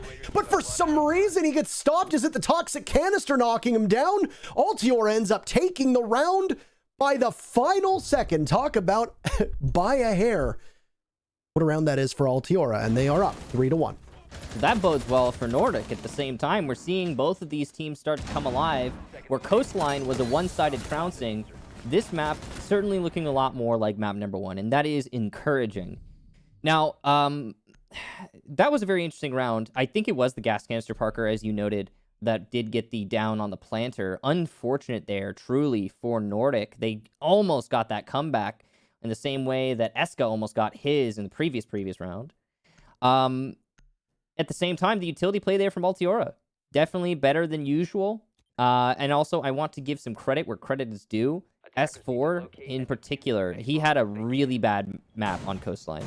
And I think his game sense has been a lot better here on Oregon. He seems a lot more aware of the problems he's going to be confronted with, and he's timing his pushes and his peaks very well, not giving too many opportunities to the opponent. So big ups to him for correcting his, I guess, lines on the road. Now, Altiora still in control, but clearly these rounds are being won by a thread, and that's very crucial here. Nordic have to have in their mind, we could be winning these, and that's going to keep this match alive. This rotation is going to continue here, and unless something breaks, then, well, Altiara will be in prime position. I don't know if there was an issue with the castle. We talked about this last time. We weren't entirely sure if something had gone wrong with him or not, so... There might be one extra gun added to the arsenal of Altiara if Eska is capable of actually using his weapon this time. We'll see. I mean, Eska's had some really good moments. He almost had that one clutch. He was so close. Yeah. Eska finds one, though, already on to Lackey, and they'll lose guns from inside of Armory as both teams trade out a member with 30 seconds off of the clock. So very early action here. Nice shot being praised onto Eska, who will walk away. He's taken a bit of damage, but ultimately not that much. That was a risky play from Guns to try and get somebody off the upside-down rappel by Armory window. It ultimately didn't prove to be successful, and the Jaeger was able to play off of the clock, but 30 seconds is really all they were able to get from it. Not exactly the result that I'm sure that they wanted out of Guns in that spot, but he tried as best as he could. This extended hold has not wasted too much time, and as you mentioned, Parker, it's down to Guns getting picked off. That's really the main problem here for Altiora. I think that Altiora probably should have had more support for Guns so that if he died, someone could retake his position, because now it's all but lost their positioning. Down goes the shield to an explosive downstairs. That was Storms using his lifeline. His lackey's already been eliminated. Couldn't have been him. Plus, he would have heard the sound. Now, the breach is open. Again, it was opened by the defenders. They were trying to use it to support the armory hold. So everything is going wrong here for Altiora. Yeah, they got that early pick onto Lackey, but it was refragged immediately. And oh no, the timing for Euphoria. That is the worst feeling when you're holding an angle and then suddenly you come off it and it gets peaked. That could have been another pick for Altiora, and it could have put them in a great spot, but not to be, I guess. I really like the pacing that Nordic has right now. There's still a minute to go, and they can snap into this bomb site and attempt the plan. I don't know if Altiora has juggled their utility well enough, so we'll see what Nordic can come up with here. It is a stalemate in terms of numbers. That 2 deaths in the first 30 seconds is really all that happened. All the rest of it has been discovery, cutting through utility, and then trying to make your way into the site. Spirits tries to run back in, and he gets found by S4, and the next one on deck, while Storms is going to assume his position. He's wandered right in, and he sees one, takes down Eska. Now inside of Games Room, looking for another. Almost some damage done to his teammate. Sky's getting choked out from that gas canister. They'll need to attempt the plant as he now finds safety in the corner. This will push Altiora out right into the waiting arms of Nordic, and they have a total advantage here. Diffuser down, and a Euphoria will be the only one for Altiora to try to outlast the remaining members. A beautiful shot on S4, but he's got 3 more to go. 15 seconds off of that diffuser, a Nitro Cell expended, and will find Storms a great toss. Still 2 more. Skies is only 1 HP, so this is winnable, but Euphoria will need to juggle the clock. That's his bigger adversary. A pre-fire shot, but he's going to be very exposed if he attempts to go for the diffuser, and you can see from the outlines of Nordic that they are lined up perfectly ready. Almost past the point of no return here for Euphoria. You can just feel the heartbreak on behalf of Altiora, and they will lose the round as it's Nordic bursting on in after cutting through the utility, pulling off the plant, and then going from there. That is truly sad to witness. It's the same sort of feeling that we got when Eska was in his almost clutch, but just couldn't land the last kill. Here now, it's Euphoria. Now, we've had this 2 times for Altiora, and 2 times Nordic have managed to just barely shave off rounds. Crucially, this time, it was on a top floor defense. That is a terrible situation. You do not want to be dropping your primary bomb sites. And that setup did not work out well for Altiora now the second time around, since it's been read by Nordic. They are aware of what's happening. They know about the extension, and again, that early pick onto the Jaeger, so problematic. Well, we'll see if Altiora can change things up. It looks like, based on that shield placement right early on, it looks like they're going to go for a more standard setup. We'll know for sure once we see if Guns reinforces both of the closet walls or if he opens up, or rather lets his teammate open up the other. Yep, Altiora are changing. They went for their pocket strat 2 times. It worked the first, not the second. They'll adjust now. This is the smart move from Altiora. Love to see this adaptation being shown. Both of these teams proving that they're quite evenly matched here on this map. As Consulate went down to the wire, Coastline was an absolutely incredible map for Altiora, and I think it's some of the most dominant that we've seen on a single map from Altiora in terms of what they were able to do. Scoreline be damned. Oregon, well, they've been caught in the mucky muck. They managed to take 3 rounds, as we said, which is good, but Nordic have certainly risen to the occasion, and they have shown that they still very much have a pulse. They were not just a corpse after that second map. That's why there are 3 maps, and it's not unusual in a best of 3 to see a team be completely unprepared for one of the maps and then still bounce back. That's the beauty of the best of 3 system. We could end up with a total reset here if Nordic prevails on this round, and will set us up for the final 6 rounds, plus overtime if need be, with neither team having a distinct advantage. So it will have essentially been half an hour for us to be right back at square one.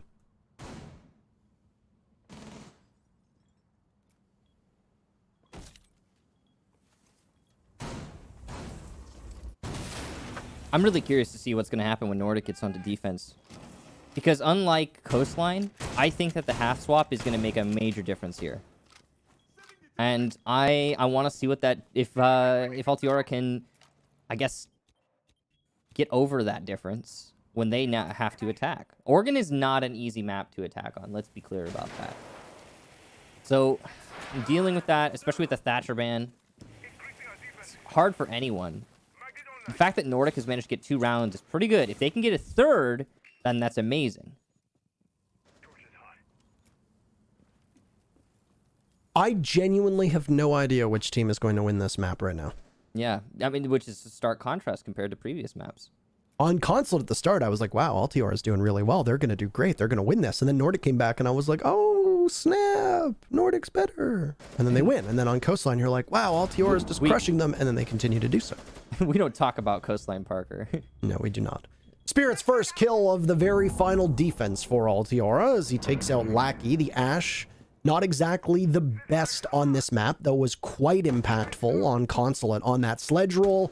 Obviously, things have been changed up just a little bit. This isn't where Nordic wants to be. They don't want to be trailing, knowing how much is on the line in this round.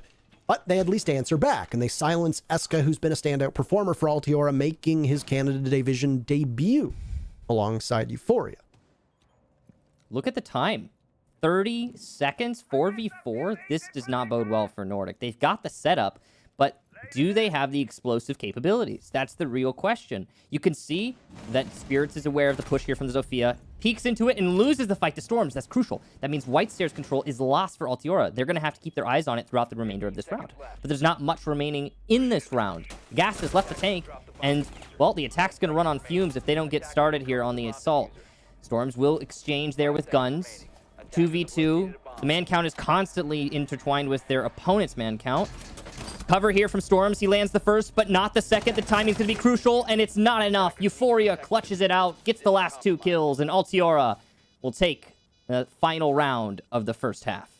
Just to add insult to injury, at least they let Nordic think that they were able to pull off that diffuser, but Euphoria brings them in and then throws them away.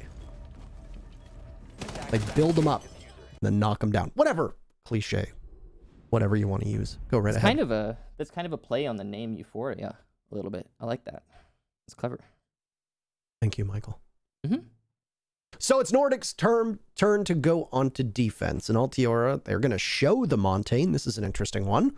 Laundry supply room being the default bomb site for a lot of teams. We refer to it as a 1A, 1B, but let's not kid ourselves. It is usually used more often than anything else. So the Zo coming in for the Montaigne. Of course. Of course. It'd be weird to see a laundry supply room without a Zofia, so... And I think Nordic probably knew that as well. If you're bringing a Monty, you're going to be ignoring some of that utility. I mean, if you're not bringing flashbangs, what good are ADSs and magnets, right? If you're not bringing frag grenades, what good are they as well? Yeah, I mean, that's true. I think the way that... You know, there's different kinds of operators in Siege. There's the ones that have good utility and nothing else, and then there's the ones that have good utility and good kit. Good kit consists of weapon, speed, armor, C4, you know, etc. So all those other little prongs, that's what makes an operator versatile and makes them a common pick in competitive play. Because if you're bringing, for example, an IQ, why exactly when an Echo is banned, why will many teams often also ban the Valkyrie? Is it because they want to get rid of both? Sure, yeah, that's part of it. But it's also because if they get rid of both, they don't need to bring the IQ. And bringing the IQ is a very specific piece of utility that is not necessarily always useful outside of that. She can't bring the stuns that you might want. She does have a G8. She's a 3-speed. That's great. But you can bring so much more if you just get rid of those operators. So the weights and balances of that whole equation are always really interesting to watch. And right now, usually, it's just more stuns, more explosives. But yeah, I mean, you can bring a Montaigne and just walk up on them, or you can bring a lot of other tools to circumvent the whole system altogether. So things are going to be a little bit different for Altiora when it comes to how they're attacking here, as their focus is going to be on over towards blue instead of Freezer, which was the first part of the map that was tackled by Nordic when they were on attack. And Lackey shrugging off some damage playing behind this Goyo shield, as that should be all the magnets and ADSs that were placed in front of them in blue eaten up. It looks like there might be one magnet remaining that's on the left side of bunker, as it's referred to as, blue bunker.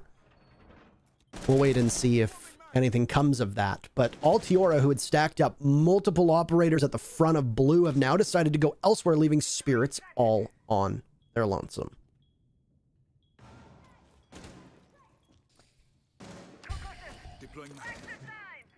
It's a strong spot for the Wamai to be in, by the way, as he can just continue to huck out those magnets.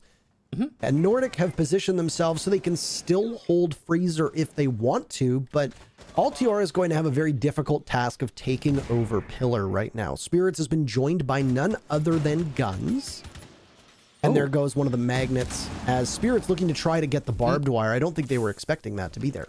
They just did that reinforcement to bait Altiora into pushing into elbow. I think it was a fake out reinforcement too. They didn't finish it. And the bait didn't work, obviously, because the barbed wire was still up. So the timing wasn't there for Nordic. But a nice try to try and bait the attack into the Wamai, who was still inside of elbow. This time they finished the reinforcement, though. With only a minute left in the round, just getting it done might be the right call, as it's going to make this clear a little bit more time intensive for the attack. Cutting open the walls here, trying to pop the pressure blister that is the defense, as the first kill goes in favor of Altiora's. Lackey goes down, and now S4 is finished off as well. Sounded like a Nitro Cell got tossed out, but wasn't able to do too much, as you can still see Eska just sitting in this position, watching, waiting very intently. Sonar's the one holding on to that diffuser as Spirits falls, leaving Nordic still trailing, but with at least a little bit more skin in the game.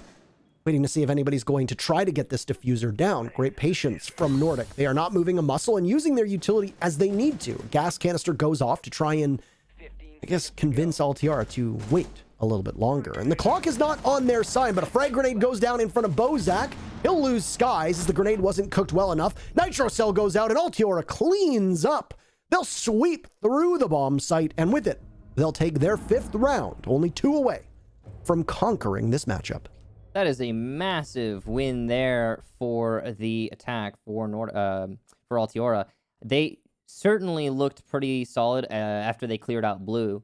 I think the patience on Altiora is the main thing there, because as you saw, we didn't actually see the actual kills, but we saw the result of the kills in the kill feed. Eska, in particular, what was he doing to get all those picks?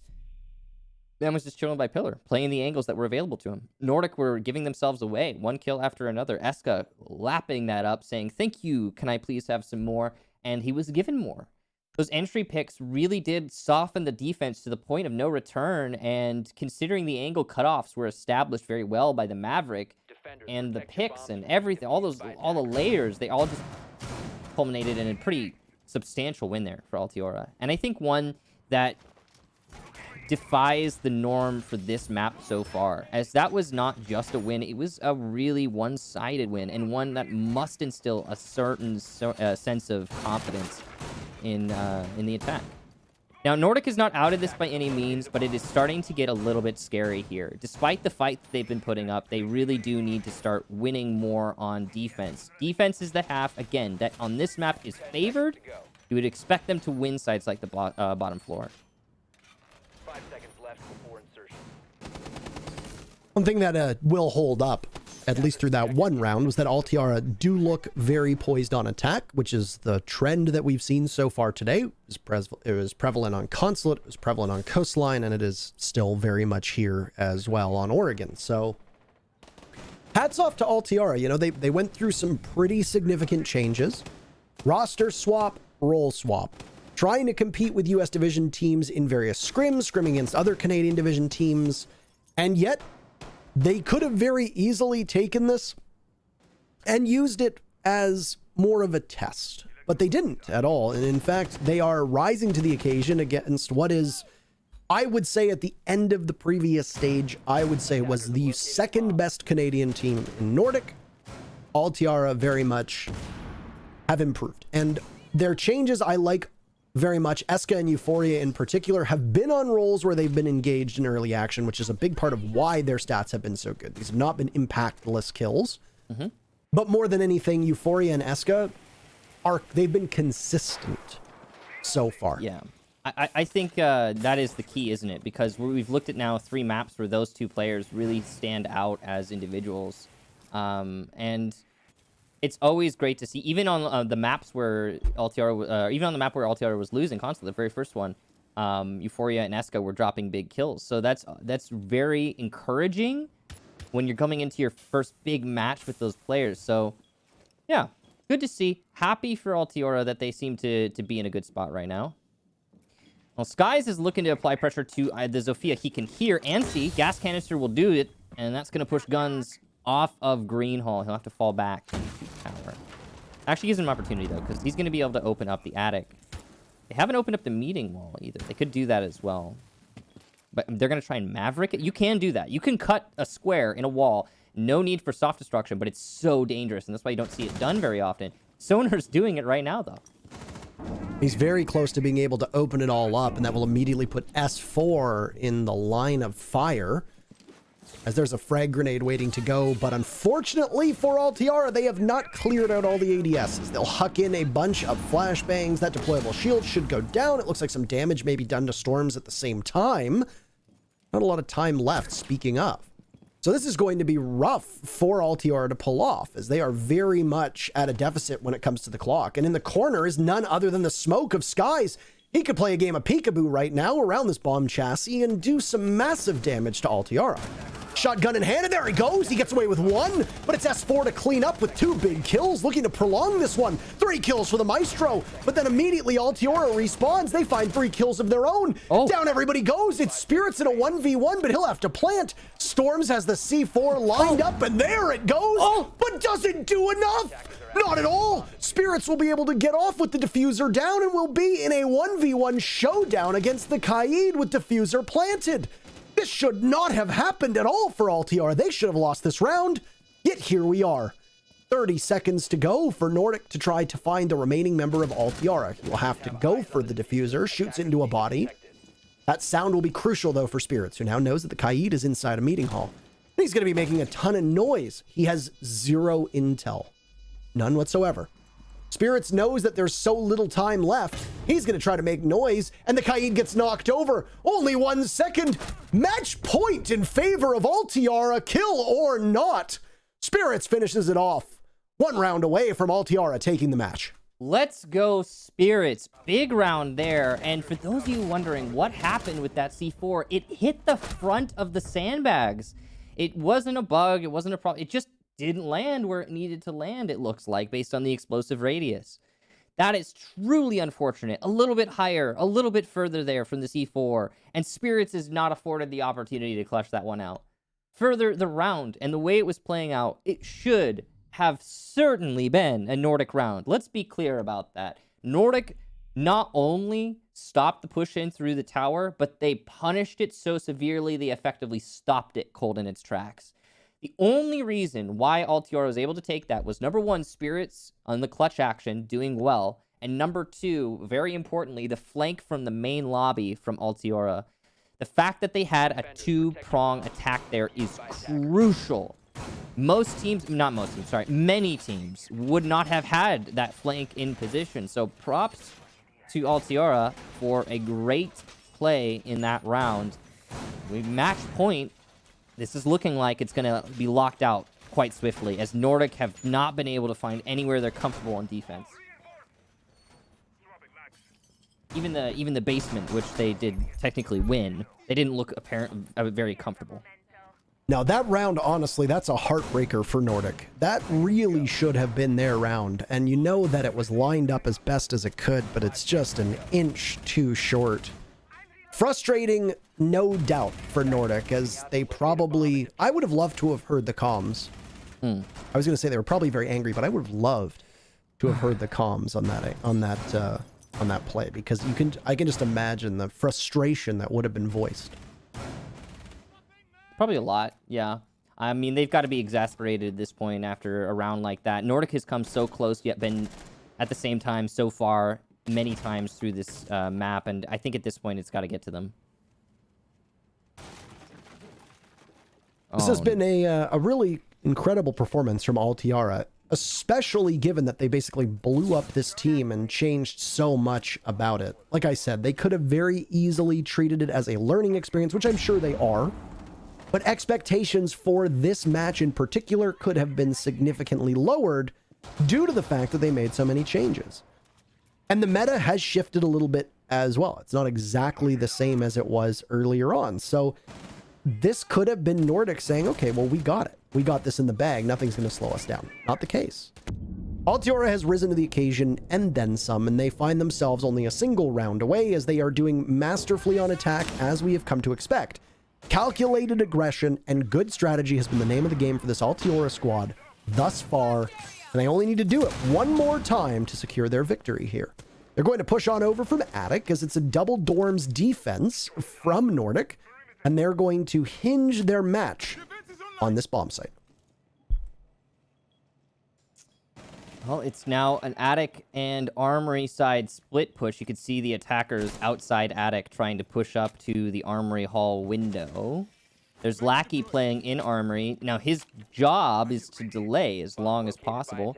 He only has one kill in this entire map, but if he can just stay alive, then all is well. That is his entire job right now. The longer he does it, the better for his team. Here comes the vault. They actually didn't even think there was anyone in Armory, it seems, as he's been kind of ignored. And the attack will be taking control of Master in an attempt to gain control of the site by extension. Eska will get Poppy Skies. Storms responds directly onto Spirits. Eska down as he attempts to flood into the site with the rest of his team. And this flood is not working well for the attack. It's going about even, but mostly it's Nordic finding themselves in the advantage. Storms is looking the wrong way. Guns is flanking him right now from the attic, but whether or not he's going to peek the right corner is a different story entirely. Euphoria peeking from the main window, and he'll do some damage, but Storms flicks onto Guns, winning an unbelievable engagement. Euphoria only needs to land one bullet onto each, but it's not going to matter as Bozak will land the headshot, and Nordic take another defensive round, or actually their first real defensive round here on the top floor. And that is only Nordic's fourth defensive victory of this entire series, Michael. Just to put into perspective how utterly dominant Altiara has been on attack. Yeah. And I mean, it goes both ways. Number one, there are weaknesses in Nordic's defense. It's very fair to say that given what we've seen, especially with some of the attacks that we witnessed on Coastline, with Altiara being able to pinpoint the blind spots from Nordic and then take full advantage of that. Fly in, get a couple kills, overwhelm them. You referred to it as a flood call. We've seen that continue on Oregon as well, though it was shut down a lot quicker. And Storms gets credit for that, so hats off to him. But Altiora have been a very sharpened sword so far on attack. I don't know if the comms are off on Nordic. I'm not sure exactly what's going on, or maybe they just thought that they'd counter-stratted Altiora and things are not going according to plan. If you counter-stratted this old Altiora squad that used to have Shima and Dot Dash on it, well, and maybe you're expecting something entirely different and it's hard for you to recover. I'm not sure. I'm not in whatever voice server they're using to communicate. I can't tell you exactly what's going through their heads. But what I can tell you is that I have been impressed with the changes that have been made from Altiora, and they look like they are not just reacting well as a team, but we've also seen good and strong individual performances through the mid-round on every single attack on every single map so far that we've seen of them. Basement defense North. Storms goes for the 360 run out. Pre-fires before anyone could actually be there. He's just memeing. Spirits is trying to catch him in the meme, but it's just a second off. The timing with the way that planned out would give no opportunity for either player to get a kill, so it looked intense. There's really nothing going on there.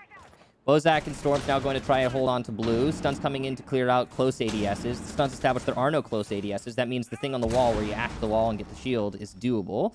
Shield number 1 goes down. That's Bozak's, and he'll have to rotate as a result. Blackie holding onto pillar, though, so there's no major pressure onto the site. And you've got this hole in the Xbox wall, which is going to allow for some pressure onto bunker. By the way, Skies is using the new NA League skin for smoke, and all regions now have a skin available. You've got Blitz for APAC North. You've got Caveira for LATAM. You've got Smoke for NA, and then I'm forgetting EUs. It's slipping my mind too. Oh, Twitch. It's Twitch. Yes, it's Twitch. That is correct. And hers looks really cool too. Hers looks great. And the proceeds are split up. They go to supporting Rainbow Six Esports. So make sure that if you want to pick them up, you go do so, because you're able to help us out. And we really appreciate that. So thank you. Direct contribution. Now, almost like crowdsourcing to a certain extent. Yeah, Not quite, but not close quite. enough. Yeah. Not quite. Almost. The pressure right now, the focus of the pressure is onto pillar here from Altiora. They need to dislodge the roamer in pillar. It seems they've done a decent job of doing that. Yeah, it looks like the defenders have mostly fallen off. They're still playing at the entranceway to the hall, and that's dangerous. S4, once he moves, okay, yeah, no more pillar presence for the defense. That allows Altiora to take control of pillar, and that will give a really good position over to the attack. I don't know that Nordic really needed to give that up, and it could be, actually, the difference maker here. The cross is successful for Spirits. That's huge. Elbow control now for Altiora, and there's no way that wall is getting reinforced. That could be, well, we were talking about difference makers. That might be just it. And it's a showdown that'll happen over the final 45 seconds with Sonar going on in, shooting out the ADSs. He's got frag grenades ready as he's cut open enough of the wall to allow the Hibana line of sight on in. She's used all of her flashes, so what is she going to do? Well, she's going to get tangled up in connector right now. There goes a toxic canister to stop the members from Altiora from being able to break on in. Another deployable shield looks to be getting in the way of anything that Eska could see. Bozak taking a bit of damage. Diffuser will need to be planted by Sonar. Pre-fire over towards Freezer as more members of Nordic are losing their HP, but there's a stack up from Altiora, and they might be stalling out. But Euphoria will come alive too. Big kills for him. Downed his guns. Euphoria gone now as well. Eska finds some fun, and Diffuser is on. There's the final kill from Sonar. And what a performance from Altiora it is. They get the last laugh in this revenge match. It was Nordic to take the first one, but Altiora has the last laugh. And they take Oregon 7-3. That was a massive kill there from Spirits on Elbow. That kill made the difference in the round. So with Elbow, there's a few things that you want as a defender. You want either to leave while surviving and just waste some time, get a kill or two from that corner, or just outright prevent the attack from pushing it through the entire round. You got a lot of different options, but the worst possible scenario is your defender in Elbow gets picked, not getting a kill, not wasting time, and then you don't have time to reinforce Elbow, denying it to the attack. That was huge. Let's bring Jackie into the conversation and see what she thinks about all this. Hi, I'm here. Yay, I know you're all excited. Woo. Okay, so Altiora taking the W there. This is actually really funny. Their coach Bandit tweeted at me a photo of Spirit, and I guess I called him Sprite once. Really? Do you guys remember that? Did I call him Sprite? Yes, I think Kix called him that as well at one point. Okay, well, they tweeted out a photo with a Sprite bottle, and anyway, they got their revenge today. They did well today, but we got... I don't remember doing it either, but apparently it happened. Okay. Yeah, well, it happened. But anyways, that was kind of off topic here. We got the highlights rolling. I want to talk to you guys. Obviously, Altiora made changes. There's been meta changes, but and Tara, you were saying they rose to the occasion. What do you think they did well that helped them succeed today? Well, they played a lot better as a team, whereas before I would say that their squad was dominated by strong individual performances. This was a team effort, and you had a couple players who couldn't find the scoreboard in various maps, but it didn't matter because they played their part really well.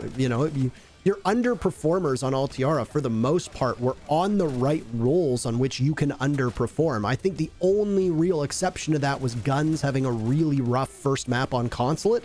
But other than that, the right players were there at the right times. And you know what? We highlighted Euphoria and Eska an awful lot, but to step in and have such a dramatic and immediate impact as they did, is huge. This is a team that is still trying to find their way. They're adapting to roster moves. They're adapting to role swaps. They're adapting to a slightly new meta. They have to adapt to the things that their opponents are bringing their way. And yet they did so with 2 new members, 3 technically, because Mizio's not on the squad either anymore. They did so in very impressive fashion. I don't know if you all just saw that Sprite bottle in their team cam. Yeah, I did. Sorry. I still can't get over it. That's funny. Sorry, Spirit. I can't believe I called you Sprite. But, all right, Kix, I want to pick your brain about what you thought Altiora did really well. Because, at the beginning, we were all leaning towards Nordic. So, obviously, they adjusted to the changes, and they performed today. If the teams were the same teams, I think the leaning would still be towards Nordic. But Euphoria and Eska, Euphoria and Eska, Euphoria and Eska. Now, it's not just that they performed consistently, as we talked about during the map, and performed well as individuals, but it's also the fact that it seemed like they were enabling their teammates. I think that's admirable, because we saw a better overall performance out of Altiora than we've seen from them before. So I'm happy for them that they've got a roster that they now seem very comfortable with, and I'm encouraged by the fact that they had not only a good performance overall for today, but one that I think could be launched into a much brighter future as a team for tomorrow. So, I think Kix said this on the last map, but Nordic was so close, but still so far. What did they not execute well on? What do they need to powwow about after today in Tiro? I mean, it didn't seem like they were on the same page, especially on defense. And I pointed it out in the matchup. I think that communication was their biggest weakness. There were lots of times where Altiora would dive in and get a pick and then would have time to get a second pick off of that. And it looked like Nordic were lost in regards to where Altiora were coming from. Now, obviously, when you're playing at this level, there's a limitation to how quickly you can make a certain call. Fair enough. But there were some times where it certainly seemed like Nordic should have been able to relay where Altiora was, doing their entry work from, and not just maybe refrag their opponent, but at least be prepared for it, because too many times Nordic players were dying with their backs turned. Altiora shouldn't be able to just walk right in and take full advantage of that, like your defense like that, like they did a number of times. Okay, Kix, what are you thinking that Nordic needs to improve on? I think that they need to figure out their defaults. The responsibility of individual players does not seem to be well established in the team. If nobody's holding service entrance, then someone's going to walk through service entrance from the other team. Like that's going to happen. So I know that, prep phases can run long. I know that there are, roamers who are going to be repositioning and doing different stuff at the early stages of the round. I know that rushes can just seize upon opportunities. I know that I get that happens. But what that is a wake-up call to, okay, we need to be more diligent. Not only in the early round, but just in general, there needs to be more diligence, I think, on defense specifically for Nordic, in holding defaults and understanding the way that the angles work with each other. If you're playing inside a hookah, you need to hold on to not only the VIP hallway with your teammate from base, but also onto billiards with your teammate from pink bar. Understanding this dynamic and just prioritizing staying alive in that scenario is a big difference maker. There's so many other things, but that's the baseline that I think that Nordic need to walk on to go ahead and improve for the future. Okay, and I want to see what y'all think. Obviously, Mirage seemed pretty dominant to me during stage 1. Now we got a peek at Altiora and Nordic.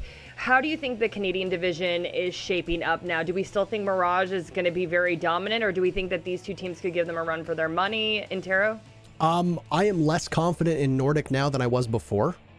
I think there was a very real possibility that after their matchup against Mirage that Nordic had a shot at being able to take on Mirage. But I will say Mirage impressed me an awful lot with the way that they went through the North American League qualifiers for the NA Major. And Mirage seemed to have improved considerably, especially with how they matched up against DZ and then that Tempo Storm match. So I think Mirage is continuously improving, and I have no doubt that they will likely give the fire to Livid in the matchup next week. With that said, I think Altiora played quite convincingly today, but we saw different sides of Altiora before where a player or two would show up big and they would compete really well. I mean, their matchup against Mirage went the distance, if we recall. Could it happen again? Absolutely. And I think that right now, Mirage versus Altiora in terms of a rematch is a very real possibility.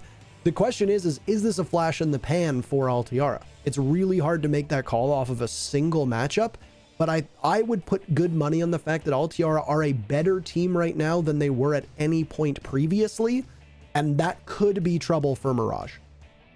Okay. Kickstarter, what's your perspective when it comes to that? You know, again, we just got to see Nordic and Altiora. Can they give Mirage a run for their money? Well, I think Mirage is still going to be the team to beat. I am certainly looking forward to what I think most would anticipate being a Mirage-Altiora match later down the line in Stage 2. No, that's not a guaranteed thing. That means that Mirage, they have to win their next match. But if they do, if we get there, I think that would be pretty exciting to watch. I think Altiora is looking a lot stronger than we've ever seen them be before. And one thing I will say is that there were a lot of mistakes made by Altiora, don't get me wrong, but there was no glaring issue that is so like debilitating to their chances that you're gonna point it out and be like, well, this is really problematic. Even on the map where we saw them lose, Altiora looked pretty solid. On Consulate, they were pretty close to bringing that one to their favor. So as they elaborated on their potential over over Coastline and on Oregon, finally, I think that it's been shown now, and it looks like Altiora is pretty concrete as a team. Though, as Parker mentioned, it's just one match, so we're gonna have to wait on that final call. But yeah, no, I'd say Mirage is still, based on my expectations, they're still the team. But who knows? Maybe Altiora is now a serious challenger. Okay, and we had the bracket up just a few minutes ago, and it showed Mirage versus Livid. So I want to pick your brains about how you think that's going to go down. And Tara, why don't you start? Well, Livid made 2 roster changes, one of which brought in Brian, and I think that Livid earned the title of weakest team previously in the Canada division, and I think it was a well-earned title, frankly. They did not have a very good run of their first couple matches. I think things will likely turn around now that they have made 2 important changes, and I would imagine that we're going to see some role swaps happen as well. Is that enough to put them on the same level as Mirage, a team that very convincingly held their own in a number of maps in those NA major qualifiers? Frankly, I would say probably not. I still think Mirage is the heavy favorite in that match.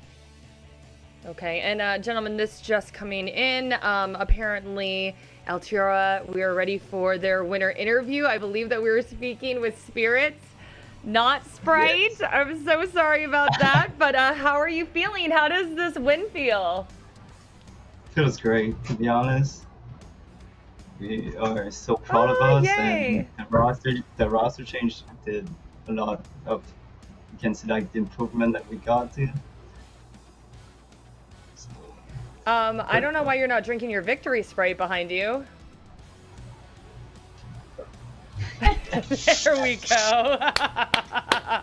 Oh, that's refreshing. I mean, it's not really champagne, but close enough. There we go. Chug. This is all good. Oh, I love it. Yeah, that's good. I'm glad that you got a little sip there. But I do want to ask you, what did you and your team focus on during the break, and how did you guys adjust to all the changes so well?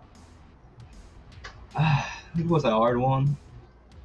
Trying to find the good player, the good role that we adjust, and the chemistry. We didn't have like a lot of time, but we're getting to it. So we're improving every single day, and on map 1, we didn't realize it, but can see the result right now. Great. And, you know, we were just chatting with our casters, and Mirage is very dominant in the Canadian division. Do you think that Altiora can be the best in the Canadian division? I think with our roster and the way that we improve so fast, I think we can definitely be the best team in Canada for real, and become the best in the world maybe. Yeah, watch him. Hey, I love it. I love the confidence. Well, thank you so much, Spirit. Go enjoy that Sprite. Oh, yeah, sorry. That's fine. It's just saying that that's our main goal. He took like a big fucking drink out of it. And that's what we're aiming for. Well, you never know in Siege, right? So best of luck to y'all. Please enjoy that victory and enjoy that Sprite as well. And I hope that you have a wonderful Friday. Thank you so much, Spirit. You too. All right, I'm gonna bring it back to our casters, Kix and Intero. And sorry, I don't know if y'all, it seemed like there was some slight audio issues, but I think we could hear him pretty well. And I like that confidence, you know, like he's saying, hey, like we can take on Mirage, maybe be the best in the world. And, you know, I think that the three of us have talked about this and just about how we're watching the Canadian division develop.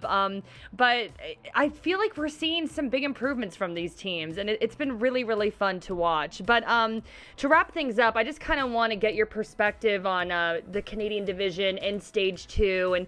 And do you think that they've made the improvements that I was saying? Do you think that this is going to be really fun for stage 2? Kix, I'm going to put you in the hot seat first. Oh, awesome. Yes, I do. I think that the Canadian division is coming along nicely. I really like to see roster changes like this with Altiora for specifically, where it just seems to be a net positive. Having teams take those massive strides is really important. And having teams like Mirage be challenged by other squads like potentially Altiora in the future is also important in your region's growth. I think that the Canadian division is going to be one of the fastest growing divisions in the world ever. It's one of the smallest ever, but I think that I think the proximity to an already established division and the potential that lies in there is going to allow them to flourish. And I'm pretty excited to continue to watch that. I think today we got to see a great example of the norm being upset, and that is always fun to watch with Altiora beating Nordic despite expectations. Well, I'm sure Intero and I definitely agree. But y'all, we got the Corsair play of the day in. Any guesses as to what it could be? Lackey. Lackey. Lackey Lackey's on clutch. Consulate or Euphoria's clutch on Oregon. One of the two, Well, I let's think roll is. it. Okay, let's see who's right. Corsair play of the day is drum It's roll. Lackey. Yeah. Okay, Lackey. Yeah. It's super obviously. I mean, like, yeah, he had a big round here. This was quite massive. Huge round, and he Yeah. loses it at the end. I mean, but at that point, your job is to get to the diffuser on time, right? Or at least stop them from getting to the diffuser on time. And I think that it was really well played. He read into it well. I mean, a big part of it is just that Altiora peaked one by one, and then weren't able to get the pulse upstairs fast enough. But sometimes the best clutches aren't just your own effort; it's the lack of effort from your opponents. In some ways, you get a hand from them misplaying it. Aw, well, one of the many great plays that we saw today. And next week's match, it's Mirage versus Livid. Very excited about that. But it's time for us to say goodbye. So I obviously want to give a big thank you to Kix and Intero. Y'all are the best. Always have fun working with y'all on Fridays a little bit more closely than I get to during the week. And obviously want to say thank you to the crew. Want to say thank you to all of you. We hope that you have a wonderful weekend, and we will see you on Monday. Bye, everybody.